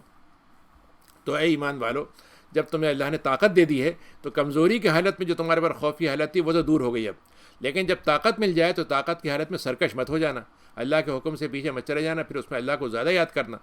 تو اللہ نے کیا کہا، یا الذین آمنوا لا تخونوا اللہ والرسول، اے ایمان والو اپنے جو عہد تم نے اللہ سے کیے ہیں اس میں خیانت مت برتو، اور اگر تم خیانت کرو گے، تم نے جو تم نے امانات اللہ کے ساتھ کی تھی، تم نے اللہ کے ساتھ جو معاہدے کیے تھے اس سے تم خیانت برتو گے، اور تمہیں یہ بات معلوم ہے۔ وَاعْلَمُوا أَنَّمَا أَمْوَالُكُمْ وَأَوْلَادُكُمْ فِتْنَةٌ، اگر تمہارا خیال یہ ہے کہ تم جان بچا لو گے، تمہارے مال بچ جائے گا، یا تمہاری اولاد تمہارے لیے کام کا جائے گی، تمہاری اولاد کی خاطر تمہیں حساب کرنا چاہیے، تو یہ سمجھ لو کہ اگر تمہیں اللہ سے پھیرنے والا مال ہو جائے یا اللہ سے پھیرنے والی اولاد ہو جائے تو وہ فتنہ بن جائے گی تمہارے لیے۔ وَأَنَّ اللَّهَ عِندَهُ أَجْرٌ عَظِيمٌ، اللہ کے پاس تو بہت اجر ہے۔ اے ایمان والو، ان تتقوا اللہ، اگر تم اللہ سے تقوی اختیار کرو گے تو ہم تمہیں فرقان دے دیں گے۔ اب دیکھیے قرآن مجید کو اللہ تعالیٰ نے فرقان کہا ہے، یہاں پر 3 لفظ آئے ہیں قرآن میں، ہم نے پڑھا ہے شاہ رمضان الذی جو ہے کہ قرآن کیا ہے، فرقان ہے، وہ حق اور باطل کو بتانے والا ہے۔ پھر اللہ تعالیٰ نے میدان بدر کو، جنگ بدر کو فرقان کہا ہے، اور پھر اللہ نے ایک عجیب بات کہی کہ اگر تم ہمارے ساتھ جڑے رہو گے تو ہم ہر مسلمان مومن کو ہم اس کے اندر حق و باطل کی جیسے کہتے ہیں کہ وہ ہوتی ہے نا مطلب جانچنے کی چیز، وہ بنا دیں گے، کسوٹی تمہیں دے دیں گے ہم، کہ تم ہر آدمی تمہیں سے یہ صلاحیت پیدا کر لے گا۔ وَيُكَفِّرْ عَنْكُمْ سَيِّئَاتِكُمْ، تمہاری کفارہ کر دے گا تمہاری غلطیوں کا، گناہوں کا، اور معاف کر دے گا۔ اللہ تعالیٰ بہت فضل والا ہے اور عظیم ہے۔ وَإِذْ يَمْكُرُ بِكَ، اور تمہیں یاد ہے تمہارے ساتھ کیا کیا ہو رہا تھا جب مکے سے نبی کریم ہجرت کرنا چاہ رہے تھے، کافروں نے کیا سوچا تھا؟ انہوں نے سوچا تھا کہ نبی کو جو ہے قید کر لیں، یا نبی کو قتل کر دیں، یا نبی کو جو ہے اپنے گھر سے ہی نکال دیں۔ یعنی یہ انہوں نے اللہ تعالیٰ کے ساتھ یہ معاملہ یہ کیا کہ وہ نبی جو ان کو دعوت دے رہا تھا، ان کا خیر خواہ تھا، انہوں نے منصوبہ یہ بنایا تھا کہ آپ کو ان کو اندازہ ہو گیا تھا کہ آپ نکلنے جا رہے ہیں، تو انہوں نے باقاعدہ ایک مشاورت کی تھی، اور اس میں شیطان شریک ہوا تھا، اور سب لوگوں نے کہا کہ ہم کیا کریں، تو اس میں آخری بات یہ طے ہوئی کہ ہم سب ایسا کرتے ہیں کہ ہر قبیلے کا ایک آدمی جمع ہو کے ایک ساتھ نبی پہ حملہ کر کے مارے گا، اور اگر ان کے خاندان والے دیت مانگیں گے تو ہم دیت دے دیں گے، ان کو وہ ختم ہو جائیں گے۔ تو شیطان نے کہا بہت اچھی تدبیر ہے، اور ان کے آپ کے گھر کے رات بھر وہ احاطہ کیا رہے کہ جب وہ نکلیں گے تو ہم پکڑ لیں گے، لیکن جب اللہ نے نبی کریم کو نکالا تو اس وقت وہ دیکھ ہی نہیں سکے آپ کو، غفلت کی حالت میں رہ گئے، تو اللہ نے اس واقعے کو یاد کیا۔ تو میں یاد ہے کہ وہ نبی کو کیسے گرفتار کرنا چاہ رہے تھے، قتل کرنے کا منصوبہ بنا رہے تھے، نکالنا چاہ رہے تھے، وہ اللہ سے مکر کر رہے تھے، اللہ تعالیٰ بھی مکر کے ساتھ کام کر رہا تھا۔ اللہ تعالیٰ کا مکر کیا ہے؟ ایسی تدبیر کہ آدمی کو سجھائی نہ دے سکے، یعنی سمجھ میں نہیں آیا کہ یہ ہوا کیا۔ اللہ تعالیٰ کی تدبیر سب سے بہتر ہوتی ہے۔ وَإِذَا تُتْلَىٰ عَلَيْهِمْ آيَاتُنَا، دیکھیے یہ آیت ہے وہ جس سے لوگ کہتے ہیں کہ صاحب بلاس فہمی کہاں پر ہے، نبی کریم صلی اللہ علیہ وسلم کے بارے میں کہاں پر قرآن نے لکھا ہے کہ مطلب یہ کہ نبی کریم کی توہین کرنے سے کوئی بڑا سزا ہوتی ہے۔ اللہ تعالیٰ یہ کہہ رہا ہے کہ اے لوگوں تم ذرا سا یاد کرو کہ تمہارے نبی کو تم نے اس وقت بچا لیا، ہم نے بچا لیا، اور اب تم اس کو اگر نبی کو بچانے کے لیے کھڑے نہیں ہوگے تو تمہیں معلوم ہے کہ وہ اگر چھوڑ دو گے نبی کو تو وہ ایسا کریں گے، اور اگر ایسا کریں گے تو تم بھی اس گناہ میں شریک ہوگے۔ تو نبی کا بچانا، ان کو قتل سے بچانا، ان کی عزت کو بچانا ایمان کا تقاضا ہے یہ، اور قانون کے لحاظ سے اس کا تحفظ ہونا چاہیے۔ وَإِذَا تُتْلَىٰ عَلَيْهِمْ آيَاتُنَا، جب ہم پہ ہماری نشانیاں آیتیں پڑھی جاتی ہیں تو وہ کہتے ہیں ہم تو سن چکے ہیں، اور ایسی باتیں ہم بہت سنتے رہتے ہیں، بڑے ہم نے یہودیوں سے بھی سنی ہے، فلاں پروہت سے سنی ہے، فلاں مذہب والوں سے سنی ہے، ایسی قصے ہیں، اور قصے تو ہمیں بہت یاد ہیں، آپ سے زیادہ یاد ہیں ہمیں، اور یہ پرانے لوگوں کے فکشن ہے، دیو مالا قسم کے قصے آپ بیان کرتے رہتے ہیں، یہ بھی ایسی چیز ہیں۔ اور جب ان سے کہا جاتا ہے کہ قالوا اللہم ان کان ھذا ھو الحق من عندک، حالانکہ وہ یہ بات کہتے تھے کہ اللہ میاں جو اگر آپ کے پاس جو بھی حق ہو اور جس کے ساتھ حق ہو فامطر علینا حجارۃ، اگر حق ان کے ساتھ ہے تو ہم پہ آسمان سے پتھر برسا دیں اور ہم کو عذاب دے دیں۔ وما کان اللہ لیعذبہم، اب یہ آیت نمبر جو ہے یہ 43 ہے 33، بہت اہم آیت ہے یہ، کہ اللہ تعالیٰ نے کہا کہ ہم ان کو تو عذاب دے دیتے، لیکن ہم نے ایک قاعدہ بنا لیا ہے دنیا میں، ہم نے قاعدہ بنایا تھا کہ جب نبی آئے گا اس کو نہیں مانیں گے تو ہم پوری قوم کو عذاب دے دیں گے، ہلاک کر دیں گے، لیکن اے نبی آپ کے آنے کے بعد ہم نے یہ قاعدہ بدل دیا ہے، اب ہم ان کو عذاب اس لیے نہیں دیں گے کہ آپ موجود ہیں ان میں، اور آپ کی موجودگی کے 2 درجے ہیں، ایک درجہ تو وہ تھا جب آپ باقاعدہ زندگی میں موجود تھے، اور ایک درجہ یہ کہ آپ قیامت تک آپ کا وجود موجود ہے، یعنی آپ کی سنت موجود ہے، آپ کی سیرت موجود ہے، تو اللہ تعالیٰ نے جو عذاب عام ہوتا تھا پوری قوموں کے لیے وہ اب اٹھا لیا، اسی لیے آپ دیکھ لیجئے دنیا میں جتنی قومیں نبی کریم کے بعد ہیں ان پہ افراد میں تھوڑے گروہ مارے گئے، ان کے چند لوگ مارے گئے، تو ان کے بعد کچھ سختیاں آئیں، لیکن پوری کی پوری قوم مٹا دی گئی، ایسا نہیں ہوا۔ یہ اللہ تعالیٰ کی جو اللہ نے کہا ہے کہ ہم نے تم کو رحمت بنا کے بھیجا ہے، یہ اس کا ثبوت ہے کہ اللہ میاں کہتا ہے کہ اللہ میاں ہم نے آپ کو اس لیے ان کو عذاب نہیں دیا کہ آپ موجود ہیں، اور اس کے ساتھ ساتھ ہم ان کے ساتھ ان کو بھی معاف کرتے رہتے ہیں، عذاب نہیں دیتے جو استغفار کرتے رہتے ہیں۔ حالانکہ اللہ تعالیٰ کو اللہ کہتا ہے کہ ہم کیوں نہ عذاب دیتے ہیں ان کو، جبکہ وہ حرم سے مسجد حرام سے لوگوں کو روک رہے تھے، اور اس کے وہ سنبھالنے والے اور اس کے دیکھ بھال کرنے والے بالکل نہیں تھے، یعنی ان کو حق نہیں تھا کہ وہ مسجد حرام کی نگرانی کرتے، اس کے نگرانی کرنے والے تو وہی ہو سکتے ہیں جو متقی ہوں، لیکن لوگوں کو پتہ نہیں ہے۔ اور یہ دیکھیے جب یہ مکے میں جاتے ہیں، کعبے میں جاتے ہیں تو کیا کرتے ہیں، وہاں پہ جا کے نماز پڑھنے کیا کرتے ہیں، ڈھول مچائیں گے، مطلب تالیاں بجائیں گے، مطلب میوزک بجائیں گے، اور سمجھیں گے ہم اللہ کے آگے جھک رہے ہیں۔ جیسے آج کل ہوتا ہے، آپ دیکھیے چرچ میں جائیے تو بہترین قسم کے سانگ چل رہے ہیں، بہترین قسم کے مطلب وہ چیزیں ہو رہی ہیں کیونکہ اللہ تعالیٰ اس سے خوش ہو رہا ہے۔ اللہ تعالیٰ کہتا ہے ہمارے گھر کے پاس جو اس طرح کے لوگ سیٹیاں بجاتے ہیں یا تالیاں بجاتے ہیں یہ تو مذاق کرتے ہیں ہمارے ساتھ، تو اللہ تعالیٰ کہتا ہے ایسے لوگ جو ہیں وہ کفر کی حالت میں رہیں گے اور عذاب پائیں گے۔ ان الذین کفروا، پھر اس میں اللہ تعالیٰ نے اس آیت کے اندر 36 نمبر میں بہت اہم اصول بتایا ہے کہ کفر کو جو ہم نے موقع دیا ہے اس موقع کی انتہا کیا ہے۔ کفر کرنے والے جو ہیں اللہ کے راستے کی رکاوٹ ڈالنے میں اپنے پیسے خرچ کرتے چلے جائیں گے تاکہ راستہ روکیں، اور بھی خرچ کریں گے، لیکن جب یہ خرچ کرنے کا ایک وقت ایسا آئے گا جب یہ ان کے اوپر یہ سارا خرچ ان کے اوپر حسرت بن جائے گا، یعنی ان کے اوپر لوٹ کے آ جائے گا اور سارا ان کا پیسہ بھی ضائع ہو جائے گا اور اسلام پہ ان کو غلبہ بھی حاصل نہیں ہوگا، بلکہ وہ مغلوب ہو جائیں گے اور یہ جہنم کی طرف ان کو جھونک دیا جائے گا۔ ان کو یہ ساری جنگ جو ہے کفر ایمان کی کیوں کر رہے ہیں ہم؟ تاکہ ہم خبیث چیز کو طیب سے الگ کر دیں، کفر کو ہم الگ کر دیں اسلام سے، جس میں بھی ایمان کی ذرا سی چیز موجود ہے وہ ایمان والوں کے ساتھ آ جائے، اور جو کفر کے ساتھ رہنا چاہتا ہو وہ کفر والوں کے ساتھ مل جائے، ہم ان دونوں کو الگ الگ بالکل سارٹ آؤٹ کر دیں گے۔ وَيَجْعَلُ الْخَبِيثَ بَعْضَهُ عَلَىٰ بَعْضٍ، اور پھر خبیث چیزوں کو ہم جمع کرتے ہوئے ایک ساتھ ان کا سب کا ایک مجموعہ بنائیں گے اور سب کو ایک ساتھ جہنم میں جھونک دیں گے، اور یہ خسارے والے لوگ ہیں۔ قُلْ لِلَّذِينَ كَفَرُوا، آپ ان سے فرما دیجئے جو لوگ کفر کرتے ہیں اگر ابھی تم رک جاؤ تو معاف کر دیا جائے گا، پچھلی باتوں کو معاف کر دیں گے ہم، لیکن اگر تم لوٹ کر آئے تو پھر یاد رکھو کہ سنتیں پرانی قوموں کی جو سنت ہے وہ دہرا دی جائیں گی تمہارے ساتھ بھی۔ وقاتلہم، اے مسلمانوں تمہاری ذمہ داری یہ ہے کہ تم اللہ تعالیٰ کے دین کی خاطر کھڑے رہو، اور اس وقت تک تم اللہ کے لیے جنگ کرو جب تک کہ فتنہ ختم ہو جائے۔ فتنہ کیا ہے؟ فتنہ یہ ہے کہ ایک مسلمان اسلام پہ عمل کرنا چاہے تو اس کو آزمائش میں نہ ڈالا جائے، اس کو اسلام سے روکا نہ جائے، اس کو مطلب یہ اسلام پہ عمل کرنا مشکل نہ بنایا جائے، یہ فتنہ ہے۔ باقی یہ کہ وہ کافر رہنا چاہتے ہیں رہیں، اور وہ کافروں کے طور پر رہیں لیکن صلح کے ساتھ رہیں، لیکن اسلام کو روکنے کی کوشش کریں تو اس فتنے کی خاطر تم جنگ کرو یہاں تک کہ اللہ کے لیے جھکنا آسان ہو جائے۔ یہ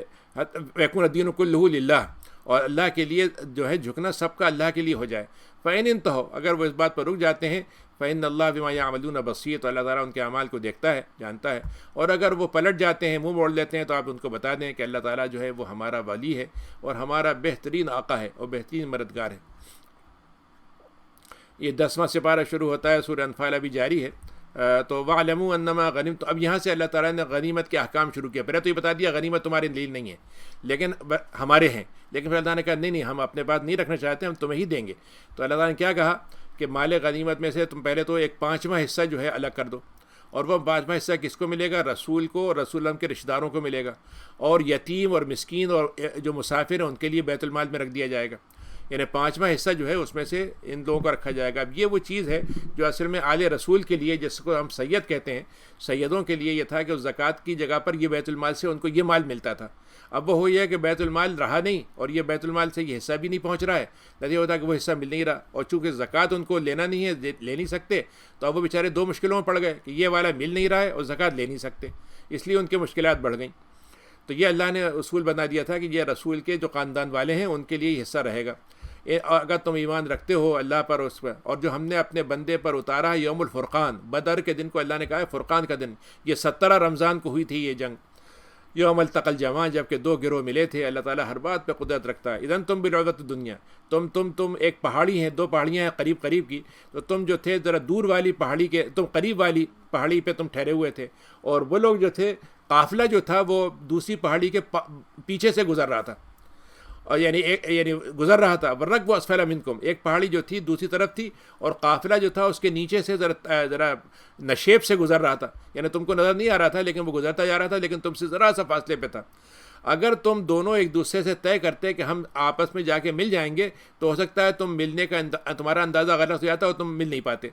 لیکن اللہ نے یہ کام کیا کیا کہ وہ قافلہ تو نکل گیا، لیکن وہ جو قافلہ بچانے کے لیے 1000 لوگ آئے تھے، ان سے تمہاری ملاقات ہم نے کروا دی، حالانکہ ہو سکتا ہے وہ طے کر کے نہیں آئے کہ ہم کہاں ملیں گے، لیکن ہم نے کہا نہیں، ہم دونوں کو ملائیں گے اور دونوں میں حق اور باطل کا فیصلہ کروائیں گے۔ اللہ تعالیٰ کا فیصلہ ہوتا ہے، جب وہ کر دیتا ہے تو وہ ہو کے رہتا ہے، اور یہ اس لیے ہوتا ہے کہ جس کو ہلاکت ہو تو وہ پورے ثبوت کے ساتھ ہلاکت میں آئے، اور جو زندہ رہے گا وہ پوری ثبوت کے ساتھ زندہ رہے گا۔ اللہ تعالیٰ بہت جاننے والا ہے، علم رکھنے والا ہے۔ جب کو اللہ تعالیٰ کہتا ہے کہ ہم نے آپ کو خواب میں دکھلا دیا کہ جیسے وہ تھوڑے سے لوگ ہیں، تو یعنی مومنین کو خواب میں کیا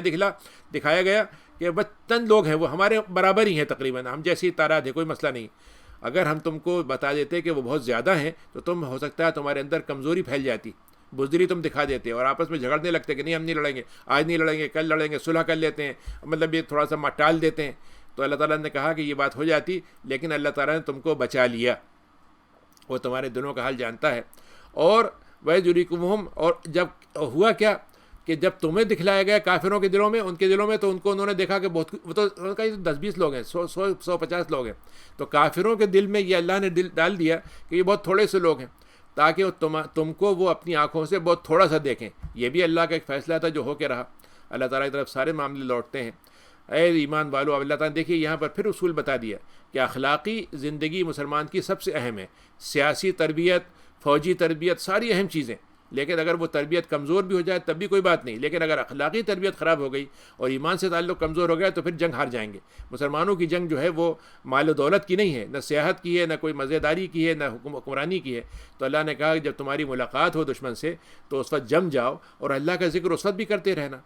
تاکہ تم کامیاب ہو جاؤ۔ معلوم ہے کہ اس وقت اللہ ولاب کریں۔ جب قریش کے لوگ آئے تو ان کی عورتیں ان کے ساتھ تھیں اور ان کے گانے والیاں ان کے ساتھ تھیں، اور وہ بڑے بڑے مطلب یہ کہ وہاں پہ جیسے کہتے ہیں کہ ڈانس ہو رہا تھا، رقص ہو رہا تھا، اور اس کے ساتھ ساتھ وہ کھانے پینے کے ان کے مجلسیں جمی ہوئی تھیں۔ تو اللہ نے کہا جب تم ایسا مت کرنا، تم اللہ کا ذکر کرتے ہوئے جانا، وَأَطِيعُوا اللَّهَ وَرَسُولَهُ، اللہ اس کے رسول کی اطاعت کیے جاؤ، ورنہ تم آپس میں جھگڑ پڑو گے، اور آپس میں جب بڑھو گے تو تم ناکام ہو جاؤ گے۔ یعنی مسلمانوں کی جو اجتماعی طاقت ہے اس کی سب سے بڑی جو لوزنگ فیکٹر ہوتا ہے وہ دو ہی ہوتے ہیں کہ اللہ تعالیٰ کے ساتھ اللہ اس کے رسول کی اطاعت نہیں کی، اور دوسری آپس میں بکھر گئے، آپس میں تقسیم ہو گئے، فرقہ بن گئے، یہ تقسیم ہو گئے، ختم ہو گئے۔ وَتَذْهَبَ رِيحُكُمْ، اور تمہاری ہوا اکھڑ جائے گی۔ تو صبر کے ساتھ جمے رہو، اللہ تعالیٰ صبر کرنے والوں کے ساتھ ہے۔ اور دیکھو ان لوگوں کی طرح مت ہو جانا جو زمین پہ نکلے تھے، مکے سے نکلے تھے، مکے کے قریش کے لوگوں کا تذکرہ ہے، بڑے اکڑتے ہوئے اور لوگوں کو دکھاوا دیتے ہوئے، دیکھو آج ہماری طاقت ہم دکھائیں گے، دیکھو ہم ثابت کریں گے کہ ہم دنیا کے سب سے بہادر لوگ ہیں اور ہماری حکمرانی چلتی ہے۔ وہ کاہے کے لیے نکلے تھے کہ اللہ کے راستے سے روکیں گے۔ اللہ تعالیٰ ان کے سارے اعمال کو گھیرے میں رکھے ہوا تھا، اور شیطان نے بھی ان کو آگے بڑھ کے سجایا اور کہا کہ نہیں آپ ڈرنے کی ضرورت ہی نہیں، آپ تو کامیاب ہو کے نکلیں گے آج، اور آپ کے ساتھ میں بھی لگا ہوا ہوں، میں آپ کے ساتھ رفیق ہوں، جار ہوں، میں تو آپ کو پیچھے سے پش کرتا رہوں گا۔ لیکن اس شیطان کا معاملہ کیا ہوا؟ جب اس نے مومنین کے گروہ کو آتے ہوئے دیکھا تو ایڑیوں کا بھل پیچھے ہٹ کے چلا گیا۔ اس نے کہا کہ میں تم سے بری ہوں، میں وہ دیکھ رہا ہوں جو تم نہیں دیکھ سکتے، اور میں اللہ سے ڈرتا ہوں۔ یعنی یہاں پر وہ اپنے آپ کو اللہ تعالیٰ سے خوف کرنے والا بتا رہا ہے، اللہ تعالیٰ سے نہیں ڈرتا بلکہ وہ اللہ کے عذاب یعنی اللہ کی پکڑ سے ڈر کے بھاگا۔ اللہ سے خوف ہوتا تو اللہ تعالیٰ کے پاس آ جاتا۔ یہاں پر جو کہہ رہا ہے میں اللہ سے ڈرتا ہوں، اس کا کہنے کا مطلب یہ ہے کہ بھائی میرے اب بس کی بات نہیں رہی ہے، میں تو اس میں کچھ بھی نہیں کر سکتا تمہارے ساتھ۔ تو اللہ تعالیٰ تو بہت سخت عذاب دیتا ہے۔ اور دیکھو منافقین جو مدینے میں بیٹھے ہوئے تھے جن کے دلوں میں بیماری تھی، انہوں نے کہا کہ دیکھو تو یہ عجیب لوگ ہیں، اپنے آپ کو خطرے میں ڈال رہے ہیں، اور ان کے دین نے ان کو یہ سمجھا دیا ہے کہ وہ تو کامیاب ہو کے لوٹیں گے، اب یہ دیکھنا یہ تو مر کے ہی آئیں گے۔ مدینہ کے منافقین جو تھے وہ لڑنے کے لیے شریک بھی نہیں ہونا چاہتے تھے، اور یہ سمجھ رہے تھے کہ اب ہمارا حصہ آسان ہو جائے گا، یہ قریش ان کو مار دیں گے اور ہمارے لیے مدینہ میں سہولت ہو جائے گی، ورنہ یہ ہمیں پریشان کرتے رہتے ہیں، ہمیں روزانہ صبح شام ایمان کی طرف بلاتے رہتے ہیں، مسئلہ پیدا کرتے ہیں۔ وہ اس چکر میں پڑے ہوئے تھے، اور یہ کیا کہتے تھے کہ ان کے دین کے دھوکے میں آگے غرہ لگ گیا ان کو، یعنی دوسرے الفاظ میں جو دین ہے یہ ان کو بیوقوف بنا رہا ہے، ورنہ دین اللہ میاں کے نام سے دھوکے بازی ہو رہی ہے، دین کے نام سے دھوکے بازی ہو رہی ہے، رسول نے جو وعدے کیے سب جھوٹے ہیں، یہ انہوں نے جملے کہے، لیکن ان کو یہ بھول گئے کہ جو اللہ پہ توکل کرتا ہے تو اللہ تعالیٰ بہت عزت والا ہے، بڑا حکمت والا ہے۔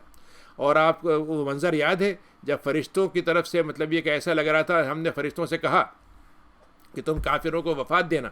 ان کے چہروں پہ مارتے ہوئے، ان کی پیٹھوں پہ مارتے ہوئے، اور ان سے کہنا تم کہ اب جب وہ مارتے تھے مسلمان تو باقی حصہ جو ہے فرشتے پورا کر دیتے تھے، وہ کہتے چلو نکلو تمہاری روح کو نکالو اب، اور تمہیں ہم عذاب میں لے کے چلتے ہیں، یہ تم نے اپنے کارنامے ہیں جو تم نے آگے کے لیے بھیجے ہیں۔ اللہ تعالیٰ اپنے بندوں پہ کبھی ظلم نہیں کرتا۔ اور یہ فرعون کی بات آپ ان کو بتا دیں، آل فرعون کے ساتھ کیا ہوا تھا اس سے پہلے؟ یہی ہوا تھا نا کہ انہوں نے اللہ کی نافرمانی کی، انکار کیا، تو اللہ تعالیٰ نے ان کو پکڑ لیا۔ جب اللہ تعالیٰ پکڑتا ہے تو بڑا سخت طریقے سے پکڑتا ہے۔ ذالک بان اللہ، پھر اللہ نے دیکھیے یہاں ایک بڑا یونیورسل اصول بتایا ہے کہ اللہ تعالیٰ اگر کسی قوم کو نعمت دیتا ہے تو نعمت چھینتا نہیں ہے بلا وجہ، جب چھینتا ہے جب قوم جو ہے اس کی ناشکری کرنے لگتی ہے پھر اللہ تعالیٰ لے لیتا ہے۔ ایسے ہی اللہ نے یہ اصول بتا دیا، جب قوم ذلت میں آ جاتی ہے اور نیچے گر جاتی ہے تو اللہ تعالیٰ اس ذلت سے اس کو اس وقت تک نہیں نکالتا جب تک کہ وہ اپنے آپ کو ذلت سے نکالنے کی محنت اور کوشش نہ کریں۔ تو اللہ نے کہا کہ ہم کبھی نہیں بدلتے کسی قوم کی حالت کو جب تک کہ وہ اپنے اندر سے بدلنے کا سامان نہیں کریں، اور اللہ تعالیٰ جو ہے سننے والا ہے اور جاننے والا ہے۔ کذاب آل فرعون، فرعون کی باتوں کو یاد کرو، فرعون کے طریقے کو یاد رکھو کہ جو اس سے پہلے اور جو قومیں اس سے پہلے گزری ہیں انہوں نے اپنے رب کی آیتوں کو جھٹلایا تھا، ہم نے ان کو ہلاک کر دیا، اور ان کے گناہوں کے بدلے میں ان کو ہم نے فرعون کے ساتھ کیا کیا، ان کو ڈبو دیا، ان کو، وہ ظالموں میں تھے۔ بہت بدترین جانور وہ ہیں جو کفر کریں اور ایمان نہ لائیں، اور ان کے ساتھ اگر آپ نے عہد منہم، اگر آپ ان سے کوئی معاہدہ کر لیتے ہیں اور یہ اگر اس کو معاہدے کو توڑ دیں، اور ہر بار یہ آپ کو دیکھیے کہ ان کے کفر کی پہچان کیا ہے کہ بار بار معاہدہ توڑتے ہیں اور یہ کوئی پرواہ نہیں کرتے، کوئی ان کو خوف نہیں آتا اللہ کا۔ فَإِمَّا تَثْقَفَنَّهُمْ، تو ایسے لوگوں کے ساتھ جب آپ جنگ کریں اور آپ ان کا ملاقات ہو تو آپ ان کو مطلب پوری طرح سے ان کو بالکل ان کا جیسے کہتے ہیں طاقت ان کی توڑ دیں، فَشَرِّدْ بِهِمْ، اور ان کو مطلب یہ ہے کہ آپ ان کے شیرازے کو منتشر کر دیں اور ان کے پیچھے ان کو بھاگنے دیں تاکہ ان کو یاد دہانی آ جائے۔ اور اگر آپ کسی سے معاہدہ کر لیتے ہیں تو آپ معاہدے سے آپ کو خیال ہوتا ہے کہ شاید یہ معاہدے کی خلاف ورزی کرے گا، تو آپ معاہدے پہ قائم رہیے اور آپ کو ان کی خیانت سے آپ ڈریے نہیں، ہم دیکھ لیں گے اس کو، فم بِذَلِهِمْ عَلَى سَوَاءٍ، لیکن بہتر یہ ہے کہ آپ معاہدے کو کھلے عام ان سے رد کر دیں۔ یعنی ایک آدمی سے اسلام کا اصول یہ ہے کہ اگر ہم نے معاہدہ کر لیا اور کسی آدمی سے ہمیں خطرہ ہے کہ یہ معاہدہ توڑے گا تو ہم چاہ کے کیا کریں گے، پہلے ہی حملہ کر دیں اس پر۔ اسلام نے کہا نہیں، یہ آپ نہیں کر سکتے،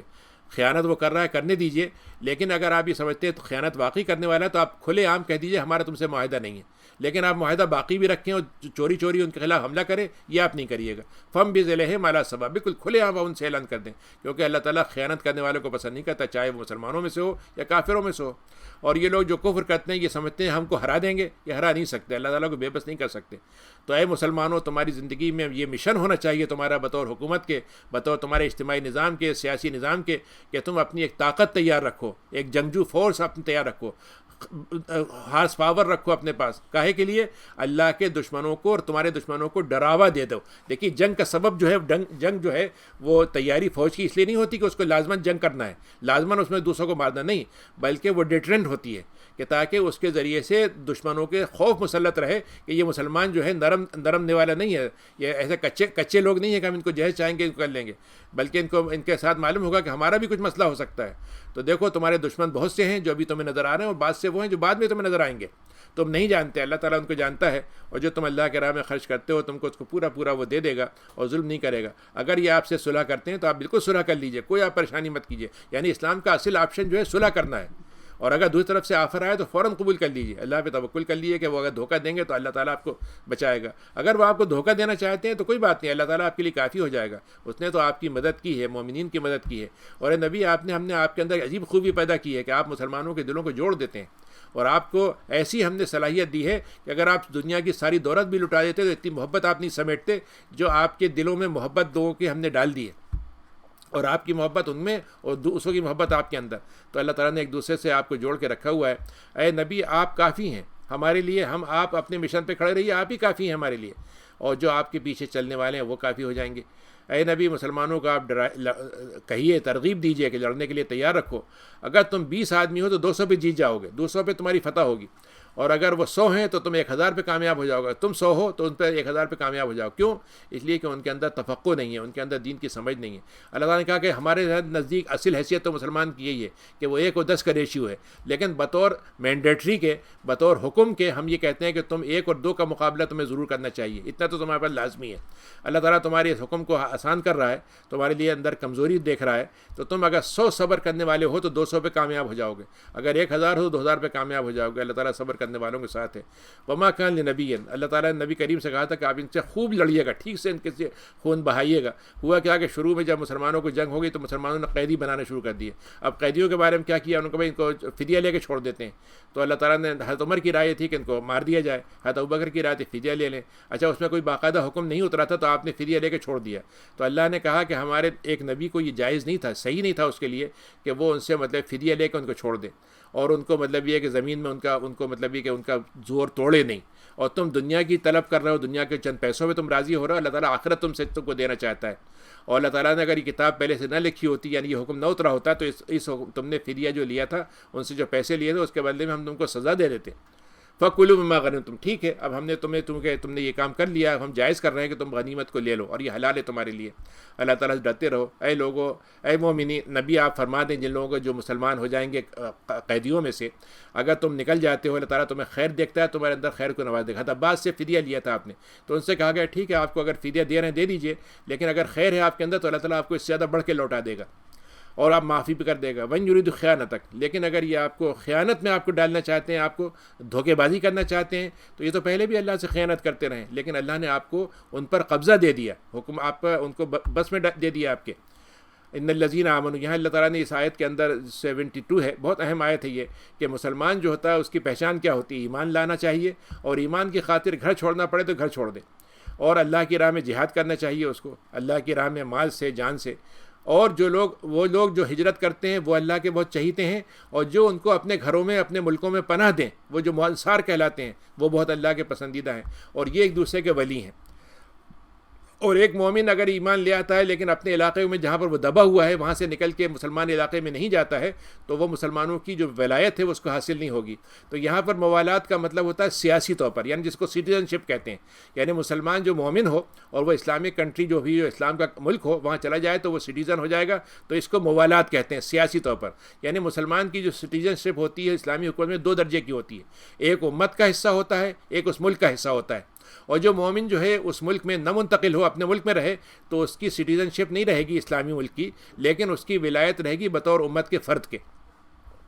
تو اللہ تعالیٰ نے کہا کہ جو لوگ ہجرت نہیں کرتے ان کے ساتھ تمہاری یہ ولایت نہیں ہوگی، لیکن اگر تمہاری مدد چاہیں، وہ ان کے ساتھ دین کا معاملہ ہو، لوگ ان کو مار رہے ہوں، تو تم ان کی ضرور مدد کرو۔ ہاں، اگر تمہارا کسی قوم سے معاہدہ ہے تو معاہدے کے مطابق تم ان کے خلاف بغاوت نہیں کرواؤ گے، لیکن اس معاہدے والی حکومت سے مجبور کرو کہ وہ مسلمانوں سے اچھا معاملہ کریں۔ جیسے آج کل چین کے ساتھ ہو رہا ہے کہ یوگور کے ساتھ جو وہ کر رہے ہیں، تو مسلمان ملکوں کو ٹھیک ہے ان کے خلاف، یوگور کے خلاف جنگ کرنے نہیں جائیں وہ، لیکن چین پہ زبردستی کروائیں، زور ڈالیں، اور ان سے کہیں کہ ہم آپ سے معاہدہ کم کر دیں گے، آپ کے ساتھ لین دین کم کر دیں گے، جب تک آپ مسلمانوں کے ساتھ اچھا معاملہ نہیں کریں گے۔ یہ مسلمانوں کی ذمہ داری ہے دنیا بھر میں۔ اللہ تعالیٰ جو ہے تمہارے معاملات کو جانتا ہے، اور وہ لوگ جو کفر کرنے والے ہوتے ہیں وہ ایک دوسرے کے ساجی ہوتے ہیں، ایک دوسرے کے جڑے ہوئے ہوتے ہیں۔ اگر تم یہ کام نہیں کرو گے، اللہ نے ایک اہم بات یہاں کہی ہے اس آیت میں، اگر تم نے یہ ہماری اصولوں پہ عمل نہیں کیا اور تم یہ سوچتے رہے کہ بھائی اپنی جان بچاؤ، اپنے ملک کو بچاؤ، اور میاں اپنے سب امن سے رہو، اللہ میاں خود دیکھ لے گا، تو یہ سمجھ لو کہ تمہارے پر جو فتنہ آئے گا تم بھی اس کا شکار ہو جاؤ گے۔ اور آج ہم دیکھ رہے ہیں کہ مسلمان ملکوں نے جنہوں نے کمزوری دکھائی، آج ان کمزوری سے بھی وہ اپنے آپ کو بچا نہیں سکے۔ جو کہتے تھے کہ ہم تورا بورا بن جائیں گے، تورا بورا بن گئے اس کے باوجود بھی۔ تو اللہ تعالیٰ کہتا ہے اگر تم یہ باتوں پہ عمل نہیں کرو گے تو تمہارے لیے زمین میں فتنہ پھیل جائے گا اور بڑے فساد ہوگا۔ والذین آمنوا وہاجروا، اور وہ لوگ جو ایمان لائے، جنہوں نے ہجرت کی، اللہ کی راہ میں جہاد کیا، اور جنہوں نے ان کو پناہ دی، یہ صحیح مومن ہے، حق ادا کر دیا انہوں نے ایمان کا، ان کے لیے مغفرت ہے، رزق کریم ہے۔ والذین آمنوا من بعد وہاجروا، اور اس کے بعد جو لوگ بعد میں ایمان لائے یعنی بعد کے دور میں جو آ گئے اور ہجرت کی اور اللہ کی راہ میں جہاد کیا، وہ بھی تمہارے ساتھ ہو جائیں گے۔ پھر اس زمانے میں یہ تھا کہ مہاجرین اور آپ نے انصار کے درمیان میں رشتہ داری اس معنی میں کروا دی کہ میراث میں ایک دوسرے کا حصہ ملتا تھا، تو اللہ تعالیٰ نے یہاں پہ یہ اصول ختم کر دیا اور یہ کہا کہ نہیں، میراث موالات تو رہے گی لیکن میراث جو ہے وہ صرف رشتہ داروں کے بیچ میں جائے گی، وہی ایک دوسرے کے لیے رشتہ داری میں حق لیں گے، اور یہ اللہ کی کتاب میں لکھا ہوا ہے اور اللہ تعالیٰ ہر بات کا علم رکھنے والا ہے۔ تو یہاں پر سورہ انفال پوری ہو گئی، انشاءاللہ کل سے سورہ توبہ پڑھیں گے جو بھی مدنی صورت ہے۔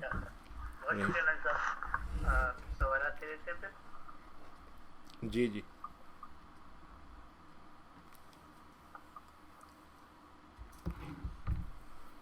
اللہ سوال ہے کہ اگر قرآن جو ہے وہ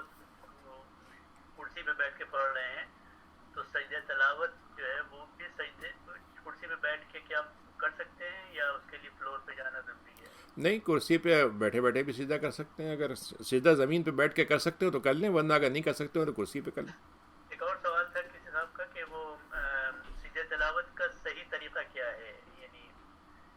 کیسے کرنا چاہیے؟ اللہ اکبر سے کر کے جانا چاہیے؟ جی ہاں، مطلب یہ ہے کہ یعنی آپ بیٹھے بیٹھے ہی جیسے قرآن مجید آپ نے پڑھا تو اس میں کھڑے ہونے کی ضرورت نہیں ہے، بس صرف آپ یہ اللہ اکبر کہہ کے سجدہ میں چلے جائیں اور سبحان اللہ سبحان رب الاعلیٰ پڑھ کے واپس بیٹھ جائیں اور بس ختم ہو گئی بات، سلام پھیرنے کی اس میں کوئی ضرورت نہیں ہے۔ سجدہ تلاوت ہو گیا۔ سجدہ تلاوت کے 3-4 طریقے ہیں۔ ایک طریقہ تو یہ ہے کہ جس وقت آپ قرآن مجید پڑھ رہے ہیں اسی وقت سجدہ کر لیں، اگر آپ وضو سے ہیں فرض کیجیے، اگر وضو سے نہیں ہے تو جب وضو سے اس وقت کر لیں۔ دوسرا یہ ہے کہ نماز میں اگر پڑھ رہے ہیں تو سجدہ تلاوت یہی کہ اسی وقت نماز کی حالت میں کر دیا جائے۔ تیسرا یہ ہے کہ آپ نے کسی کو سجدہ تلاوت کر کے سنا تو آپ بھی سجدہ تلاوت کر لیجئے۔ چوتھا یہ ہے کہ آپ گاڑی چلا رہے ہیں اور آپ قرآن پڑھ رہے ہیں یا قرآن سن رہے ہیں، اس وقت تلاوت ہو گئی تو آپ کو اس وقت سجدہ کرنے کی ضرورت نہیں ہے، جب آپ گھر پہ آ جائیں، جب وقت ملے اس کے بعد کر لیں۔ تو کئی طریقے سے سجدہ تلاوت کیا جا سکتا ہے۔ اگر کئی سجدے جمع ہو گئے ہوں اکٹھا کر لیجئے۔ اس میں بیچ میں سلام کرنے کی نہیں ضرورت نہیں، ہر مرتبہ بیٹھ کے نیت کرنی ہوگی؟ نہیں، بس اللہ اکبر کہنا ہے بس ہر مرتبہ؟ جی۔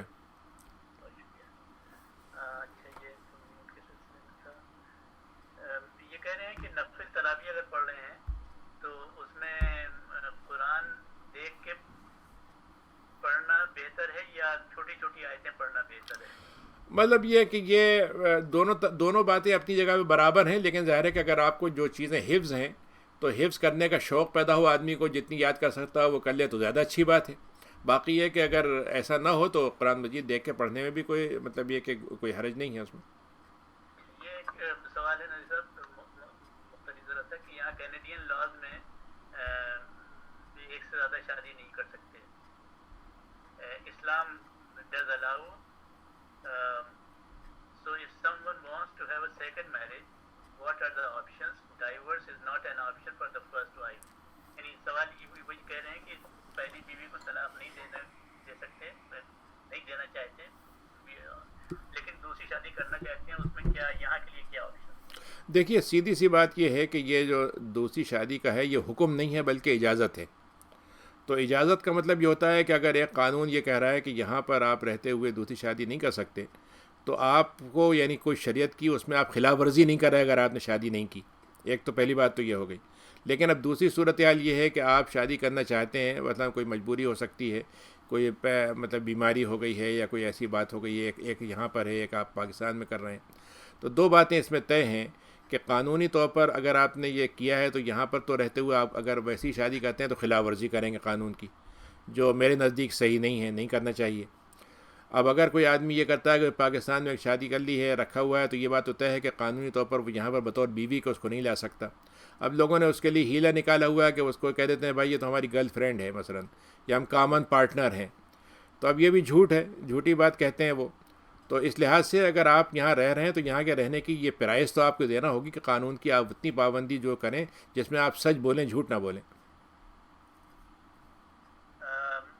یہ سوال ہے وطر کے سلسلے میں کہ فقہ حنفی میں وطر کا طریقہ تو عبداللہ ابن مسعود سے ثابت ہے، کیا حنفی فقہ کے مطابق ظہر کی نماز میں سنت موقدہ 4 رکعت ایک ساتھ پڑھنے کی سنت حدیث میں ہے؟ حضرت عائشہ کی حدیث ہے اور مسلم کی روایت ہے جس میں آپ نے فرمایا کہ نبی کریم نے ظہر کی 4 رکعت پڑھی ایک سلام سے۔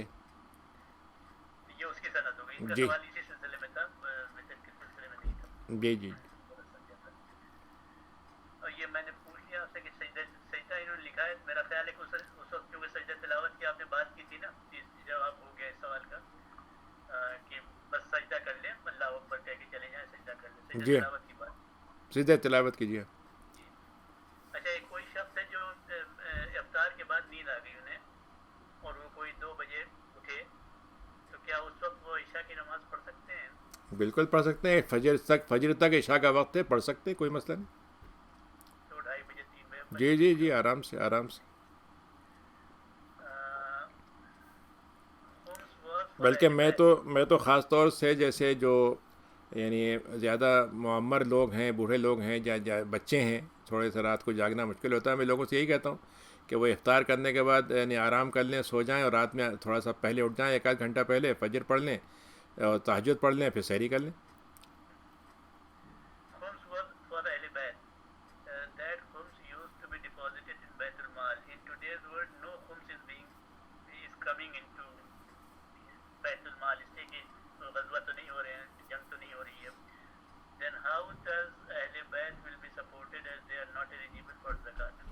جی ہاں, یہ تو اصل میں ایک ایسا راستہ تھا جس کے ذریعے سے ان کو باعزت طور پر اللہ تعالیٰ نے ان کے لیے ایک انتظام کر دیا تھا. اب ہماری نالائقیوں کی وجہ سے ہم نے بیت المال بھی ختم کر دیے, ہماری خلافت کا نظام بھی کمزور ہو گیا. پھر اس کے بعد اب مسئلہ یہ ہوا ہے کہ ہمارے ہاں ایک فقہ جعفریہ والوں نے تو خمس کو جو ہے وہ اپنے اماموں سے جوڑ دیا ہے کہ وہ امام جو ہیں اس کو خمس لے سکتے ہیں, اور جو ان کا جو مطلب دینی لوگ ہیں وہ لے سکتے ہیں. لیکن ہماری اپنی جو فقہ ہے یعنی سنی فقہ کے اندر تو یہ نبی کریم کے خاندان والوں کا حق تھا. اور نبی کریم کے خاندان والے جو تھے وہ اس میں صرف اہل بیت نہیں آتے, بلکہ اس کے اندر جو ہیں بنی ہاشم آتے ہیں. بنی ہاشم ہیں, بنی عباس ہیں, بنی حمزہ ہیں, یہ لوگ آتے ہیں. علی بن ابی طالب کے خاندان والے بھی اس میں آتے ہیں. تو یہ سارے لوگ وہ تھے. تو اس میں مسلمانوں نے جب یہ بیت المال کمزور ہوا تھا تو اس وقت مسلمانوں نے اس کا طریقہ یہ نکالا تھا کہ ایسے اوقاف بنائے تھے جو مثلا کسی نے وقف کر دیا تھا کہ یہ اہل بیت کے لیے ہوگا مثلا. اب وہ ہمارے یہاں جو اوقاف کا بھی آپ کو حال معلوم ہے کہ بڑی بڑی زمینیں ہیں, بڑی بڑی جائیدادیں ہیں, اگر ان کا ہم 10% بھی استعمال کر لیں تو ہمیں قرض لینے کی ضرورت نہیں پڑے, حکومتیں اس سے چلنے لگیں. لیکن آپ کو معلوم ہے کہ جو اوقاف ہوتا ہے جس کے قبضے میں ہوتا ہے وہ اس کو کھاتا رہتا ہے. 50 سال 100 سال پہلے کا اگر 100 روپے کرایہ دیتے تو آج تک وہی دیے جا رہے ہیں, بلکہ ان کی ذاتی جائیدادیں اس سے بن گئی ہیں. تو کہنے کا مطلب یہ ہے کہ اوقاف بنایا تھا لوگوں نے. اب آج بھی اگر دیکھا جائے تو مسلمانوں کو متبادل سوچنا چاہیے. یعنی ہم سارا زور زکوٰۃ پہ ڈال دیں کہ سارا زکوٰۃ جو ہے سارے کام وہی کرے گی. تو سوال یہ کہ خیرات کے اور نیکی کے بہت سے اور ذریعے ہیں بھائی, ان کی ویسے بھی مدد کر سکتے ہیں, ان کو لون دے سکتے ہیں, ان کو مطلب یہ صدقہ زکوٰۃ کے علاوہ سب صدقے دے سکتے ہیں, کوئی مسئلہ نہیں ہے اس میں. اس کے علاوہ ان کے لیے مطلب تعاون کی کوئی شکلیں ہو سکتی ہیں, وہ سب چیزیں کی جا سکتی ہیں, وہ کرنا چاہیے ہمیں. ہم یہ کیوں چاہتے ہیں کہ سارے مسئلے جو ہیں صرف زکوٰۃ سے حل کرائیں ہم. اس کا جواب آپ نے کریے پڑھ دیا تھا. عصر و مغرب کی نماز کے بیچ میں کیا سجدہ تلاوت کر سکتے ہیں؟ تو ہاں کر سکتے ہیں. جی جی جی. 4 رکعت سننا جو پڑھتے ہیں ظہر کی اور عصر کی اور عشاء کی, یہ کہہ رہے ہیں کہ کیا آخری 2 رکعت میں سورہ فاتحہ کے بعد کوئی سورہ ملانا ضروری ہے؟ جی ہاں, جو سنت ہے اس میں چاروں میں فاتحہ بھی ہوگی اور قرآن مجید کی کوئی نہ کوئی آیت, 1 2 3 آیتیں جو بھی ہیں وہ کرنا ہوں گی. جی ہاں. یہ تراویح کی کتنی رکعت صحیح ہے, 8 رکعت یا 20 رکعت؟ جتنی میں آپ کا دل لگا رہے. کیا 8 سے کم بھی پڑھ سکتے ہیں حضرت صاحب؟ 2 رکعت ہی پڑھ سکتے ہیں. 2 رکعت ہی پڑھ سکتے ہیں, تو 2 اور 36 کے درمیان جتنی سے بچائے اتنی. جی جی بالکل بالکل. حدیث شریف تو یہی ہے کہ آپ نے فرمایا کہ جو زیادہ جتنا عمل انسان کرے لیکن پابندی سے کرے. ٹوتھ پیسٹ ان فاسٹنگ پوچھنے کیا یہ صحیح ہے؟ کیا چیز؟ Tooth paste. جی جی جی کر سکتے ہیں. وہ کوئی غذا نہیں ہے, وہ تو ایک تھوڑا سا ٹیسٹ ضرور ہوتا ہے جو ہلکا سا زبان میں آتا ہے, لیکن اصلاً وہ ایک ضرورت کی چیز ہے. بس یہ کر سکتے ہیں کہ بہت زیادہ پیسٹ نہ لگائیں, تھوڑا سا لگائیں, کوئی حرج نہیں اس میں. کیا سجدہ تلاوت کے بعد کوئی دعا بھی ہے ندی صاحب؟ میرے ذہن میں تو ایسی نہیں ہے کوئی دعا, ہوگی یقیناً, لیکن میرے ذہن میں نہیں. یہ ایک اور سوال ہے کہ لوگ جو ہیں وہ اپنے جب زکوٰۃ پے کرتے ہیں یہاں پر اور اس کو گورنمنٹ سے ٹیکس ریٹرن میں اس کو مینشن کرتے ہیں ایز اے ڈونیشن, تو پیسے واپس آ جاتے ہیں. تو وہ پیسے جو واپس آئے وہ تو زکوٰۃ کے مد میں تھے, اس کا کیا کرنا چاہیے؟ نہیں وہ زکوٰۃ کے پیسے نہیں ہیں, وہ ٹیکس منی ہے آپ کی. یعنی آپ جو گورنمنٹ کو ٹیکس دیتے ہیں تو آپ کی اور اپنا ہی ٹیکس کا پیسہ واپس آتا ہے. گورنمنٹ نے اصول بنایا ہوا ہے کہ آپ چیریٹی میں دیں گے تو ہم اتنا پیسہ آپ کو واپس کریں گے. تو وہ زکوٰۃ کے پیسے نہیں, آپ کی زکوٰۃ تو ادا ہو گئی.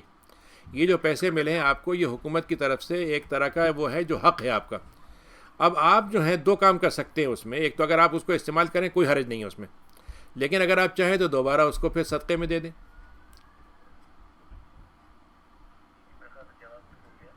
اسماء حسنہ کی تعداد کی کیا سند ہے؟ کچھ اسکالرز ہیں جو اس پر شک کا اظہار کرتے ہیں. تو بہرحال قرآن مجید میں تو کم سے کم یہ تو کہا نا کہ اللہ تعالیٰ کے اسماء ہیں, بہت سے اسماء ہیں. اسماء کا مطلب جمع ہو گیا نا. اور پھر قرآن مجید نے کہا ہے کہ اگر تم اللہ تعالیٰ کے کلمات کو تم سمجھنا چاہو, یا اس کے وہ لا تحصوها, تم اس کو گن نہیں سکتے, شمار نہیں کر سکتے. تو بہت سے ہو سکتے ہیں, لیکن حدیث میں 99 نام آتے ہیں. اور باقاعدہ مطلب یہ کہ اب وہ ہمارے ہاں تو مسئلہ یہ ہوتا ہے کہ ایک آسان کام ہوتا ہے کہ جب وہ علمی طور پر ایک مزاج یہ بن گیا ہمارے ہاں کہ جتنا لوگوں نے کچھ کہا اس کے مقابلے میں ایک مخالف بات کہو تو زیادہ شہرت اس کی ہو جائے گی. تو وہ ایک عربی میں ایک جملہ ہے کہ خالف تعرف, لوگوں سے بالکل پلٹ کے دوسری بات کہو تو پہچان لیے جاؤ گے, یعنی تمہارا نام زیادہ ہو جائے گا. تو یہ اس طرح کی باتیں لوگ کرتے رہتے ہیں. دیکھیے علمی طور پر آپ کہہ سکتے ہیں کہ بھائی فلاں چیز کمزور ہے, لیکن کمزوری کا مطلب یہ نہیں ہے کہ وہ لازماً جھوٹی ہے یا فیبریکیٹڈ ہے. ایک سوال مولانا وحید الدین صاحب کے سلسلے میں, کل آپ نے کہا تھا کہ ان سے غلطیاں بھی سرزد ہوئی ہیں, تو کیا وہ غلطیاں جو ہوئیں وہ اجتہادی تھیں یا عقیدے کی تھیں؟ دونوں طرح کی تھیں, دونوں طرح کی تھیں. انہوں نے جو سب سے بڑا ان کی جو مطلب میرے نزدیک, میں ان کے ساتھ رہا ہوں, یعنی 67 میں نے ندوے میں پڑھتا تھا میں,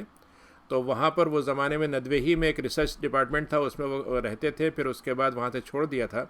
تو میں نے تقریباً سمجھیے 6-7 مہینے ان کے ساتھ بہت ہی گھنٹوں گزارے ہیں میں نے ان کے ساتھ, اور ان کی پوری فکر کو میں نے وہ کیا ہے. تو یعنی کوئی سنی سنائی باتوں پہ بات نہیں کرتا, میں ان کے ساتھ رہ کر ان کی زندگی کو میں نے دیکھا ہے. ان کی 3 الگ الگ چیزیں ہیں. ایک تو جو ان کی اصل شہرت تھی وہ ہوئی تھی علم جدید کا چیلنج.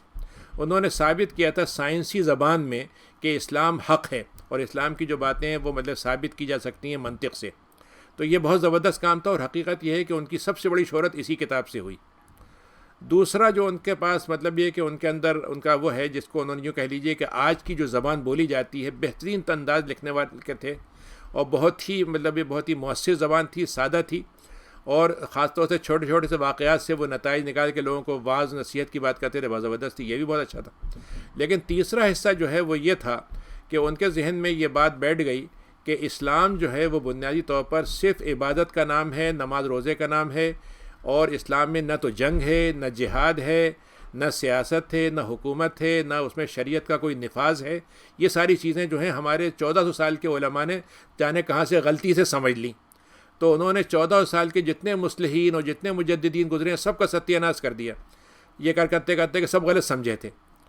تو اسی لیے اگر آپ چاہیں تو ان کی کتاب ہے, یہاں پہ ترجمہ ہے تذکیر القرآن کے نام سے ہے, اس میں آپ دیکھ لیجیے جہاد وغیرہ کے جو الفاظ قرآن کے ہیں, ترجمہ تو یعنی لفظ تو نہیں بدل سکتے تھے, لیکن لفظ میں ترجمہ بدل دیا انہوں نے, ترجمہ میں کچھ اور معنی کر دیے اس کے. تو یہ چیز ان کی رہی. ایک اور چیز جو ان کی بعد میں ہوئی وہ یہ تھا کہ مسلمانوں کو کسی قسم کی مدافعت نہیں کرنی چاہیے. یعنی جو یہ جتنے بھی عیسائی کچھ کر رہے ہیں تو آپ جھیلتے رہیے, یہودی ہندوستانی کر رہے ہیں کرتے رہیے, ہندو کر رہے ہیں کرتے رہیے. اور اس کرتے کرتے میں اتنے آگے بڑھ گئے کہ وہ گویا دوسرے الفاظ میں ان کو اتنا ہی مقام دینے لگے جنت والوں کا جیسے مسلمانوں کو حق ہو سکتا ہے کہ یہ بھی جا سکتے ہیں جنت میں. تو ظاہر ہے کہ ان چیزوں کی وجہ سے ان کے ہاں مطلب جو چیزیں آ گئی تھیں, یعنی اس کا آپ دونوں باتیں کہہ سکتے ہیں, دین کی غلط تعبیر بھی کہہ سکتے ہیں, اور دین کی غلط مطلب یہ کہ اس میں غلط قسم کی تصویر اور اس کو غلط پیشکش بھی کہہ سکتے ہیں.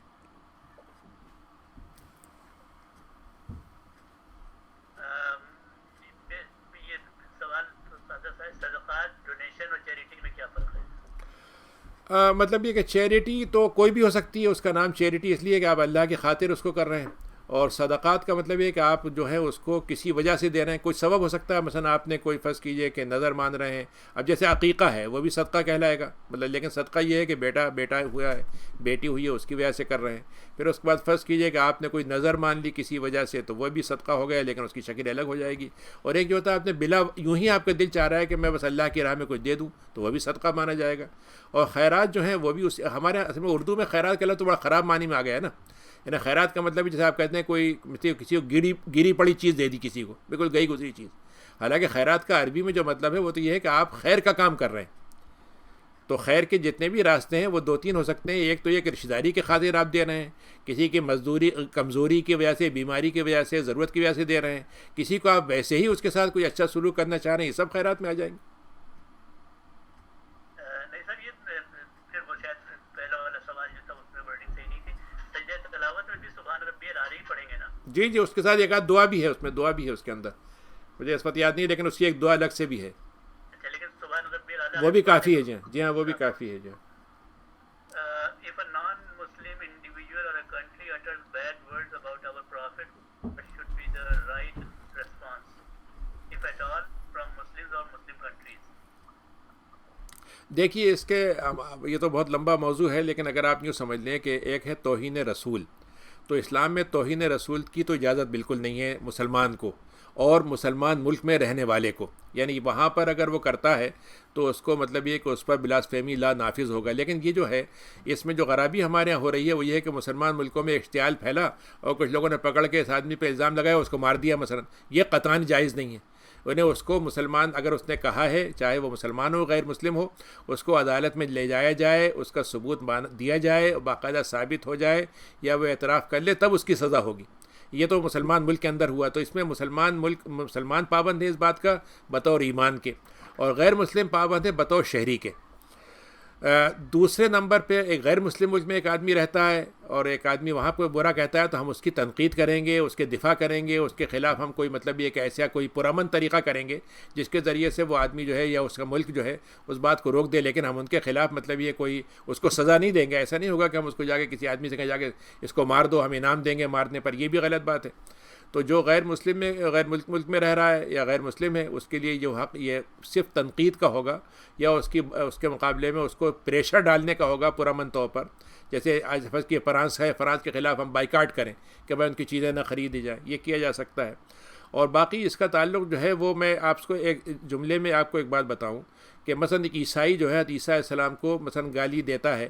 مثلا وہ دیتا ہے, تو وہ تو ہمارے لیے وہ بھی برا ہے. ہم عیسیٰ علیہ السلام پہ گالی کو ہم برا سمجھیں گے. ہمارے لیے نبی کریم کی جتنی عظمت ہے اتنی عیسیٰ کی ہے. اچھا, وہ موسیٰ علیہ السلام گالی دیتا ہے, وہ بھی ہمارے لیے برا ہے. لیکن اگر محمد صلی اللہ علیہ وسلم کو گالی دیتا ہے, تو اگر اس کی کتاب میں یہ لکھا ہو بائبل میں کہ محمد کو ضرور گالی دینا یہ ہمارے دین کا حصہ ہے, تو میں اس کی بات کو اجازت دے دوں گا. لیکن جتنے بھی مذاہب ہیں, کسی مذہب میں یہ نہیں لکھا کہ تم دوسرے مذہب کے جو سربراہ ہیں ان کو گالی دو. تو اس کا مطلب جو وہ گالی دے رہا ہے وہ اس کا مذہب کا کام نہیں ہے, بلکہ وہ مذہبی نفرت پھیلانے کا کام کر رہا ہے. نظر ماننا درست ہے؟ نظر ماننا درست نہیں ہے, لیکن نظر مان لے تو پوری کرنا ضروری ہے. سورہ انفال کی آیت نمبر 48 ہے, اس سلسلے میں بات کرنی تھی. پہلی تو یہ چیز پوچھنی تھی کہ اگر اللہ تعالیٰ کوئی پلاننگ کرتا ہے تو ہم سمجھتے ہیں کہ صرف اسی کو پتہ ہے اور کسی کو اور کو نہیں معلوم ہوگا, ایون شیطان کو بھی نہیں معلوم ہوگا. یہ بات صحیح ہے؟ جی ظاہر ہے. تو یہ اب آپ 48 بھی دیکھیں, اس کا میں اردو ترجمہ پڑھ رہا ہوں. ان سے کہا ذرا خیال کرو اس وقت جب شیطان نے ان لوگوں کے کرتوت ان کی نگاہوں میں خوشنما بنا کر دکھائے تھے اور ان سے کہا تھا کہ آج کوئی تم پر غالب نہیں آ سکتا, اور یہ کہ میں تمہارے ساتھ ہوں. مگر دونوں گروہوں کا آمنا سامنا ہوا تو الٹے پاؤں پھر گیا اور کہنے لگا کہ میرا ساتھ نہیں ہے, میں وہ دیکھ رہا ہوں جو تم لوگ نہیں دیکھتے. تو کیا دیکھ رہا تھا, وہ کہاں سے دیکھ؟ اس لیے کہ وہ کفر اور ایمان کی طاقت تو آدم علیہ السلام کے زمانے سے چلی آ رہی تھی نا بھائی. یعنی جو کچھ واقعات پیش آئے تھے کہ اللہ تعالیٰ کیسے اپنے کمزور مومنین کو مدد دیتا ہے, وہ دیکھ رہا تھا. وہ اللہ تعالیٰ کی کوئی تحریر نہیں پڑھ رہا تھا وہ, بلکہ اللہ تعالیٰ کے فیصلے جو ہوئے تھے ان کو دیکھ رہا تھا وہ. اچھا, اس کا ان کا اللہ تعالیٰ کا جو پلان تھا جس میں لکھا تھا وہ نہیں دیکھ رہا. وہ نہیں دیکھ, وہ تو اس طرح سے نہیں دیکھ سکتا, وہ تو دیکھ ہی نہیں سکتا. اچھا, یہ بتائیے کہ عورتوں کے لیے تراویح کی کیا ہے, ان کے لیے کتنی ضروری ہے؟ مطلب جو مسلمان مرد کے لیے ہوتی ہے ان کے لیے بس یہ کہ ان کو جماعت میں جا کے پڑھنا ضروری نہیں ہے, باقی وہ اپنے گھر میں نماز پڑھیں گے. مسجد میں جائیں گے اچھی بات ہے, لیکن اگر وہ نہیں جائیں اور گھر میں پڑھ لیں تب بھی کافی ہے. آج کل تو الحمدللہ یعنی کووڈ نے ہمیں مرد عورتوں کو برابر کر دیا ہے کہ دونوں گھر میں پڑھ رہے ہیں. ایک اور سوال ہے کہ کیا 100 رکعت نفل پڑھنا جو ہے جب کوئی کام مکمل ہو جائے تو 100 یعنی وہ نظر کی میرے خیال میں اسی سے جی جی جی صاحب کا ہی سوال, تو 100 نفل اگر انہوں نے نظر مانی تھی تو اس کو از اٹ اوکے کہ اس کو بعد میں پورا کیا جائے؟ مطلب اگر ماننا تو نہیں چاہیے تھا، لیکن اگر مان لیے تو پھر پورا کیجیے. مطلب حدیث شریف میں آتا ہے کہ آپ نے فرمایا کہ نظر جو ہے وہ کنجوس سے اس کا مال نکلواتی ہے. مطلب آپ کہہ رہے ہیں اللہ میاں سے، دیکھیں نا، اللہ میاں سے آپ ڈیل کر رہے ہیں نا، ڈیل مت کیجیے اللہ تعالیٰ سے، آپ اللہ تعالیٰ سے مانگیے. آپ یہ کہ اللہ میاں آپ میرا کام کر دیجیے، لیکن آپ ڈیل کرتے ہیں کہ اللہ میاں سے آپ میرا کام کر دیں گے، میں آپ کا یہ کام کر دوں گا. تو آپ مطلب یہ کہ مجبوری ہو جائے گی، تو پھنس جائیں گے آپ اس میں. تو اللہ تعالیٰ سے ڈیل کے بجائے آپ یہ کہیے کہ اللہ تعالیٰ آپ یہ کام کر دیجیے، مجھے خوشی ہوگی تو میں انشاءاللہ ضرور صدقہ کروں گا. تو بغیر ڈیل کے آپ کام کریں گے تو وہ زیادہ اللہ تعالیٰ کو پسند آئے گا. السلام علیکم نبی صاحب. سوال یہ ہے کہ آج کی دنیا میں اگر کوئی مسلمان گروپ جو ہے کسی غیر مسلم گروپ پر فتح حاصل کر لیتا ہے، اس صورتحال میں غنیمت جو حاصل ہوگی وہ کیسے تقسیم ہوگی، اور جو پورا علاقہ فتح کرے گا وہ غنیمت ہو جائے گی، یا جو لوگ صرف جنگ میں شریک ہو جائیں گے ان کا مال صرف غنیمت ہوگی؟ مطلب مجھے تو ابھی کوئی ایسا اسلامی گروہ دکھ ہی نہیں رہا، تو میں کیا کہوں. مطلب میں تو صرف یعنی افغانستان کے بارے میں بس کہہ سکتا ہوں کہ افغانستان کے اندر جو کچھ لڑائی ہو رہی ہے وہ واقعتاً اسلام اور کفر کی لڑائی ہے، اور وہاں کے لوگوں کو جو مطلب یہ امریکیوں کا فرض کی جو چیزیں مل رہی ہیں وہ اس کو غنیمت بنا سکتے ہیں. باقی اور کہیں پہ تو اس کا کوئی ابھی سوال ہی نہیں.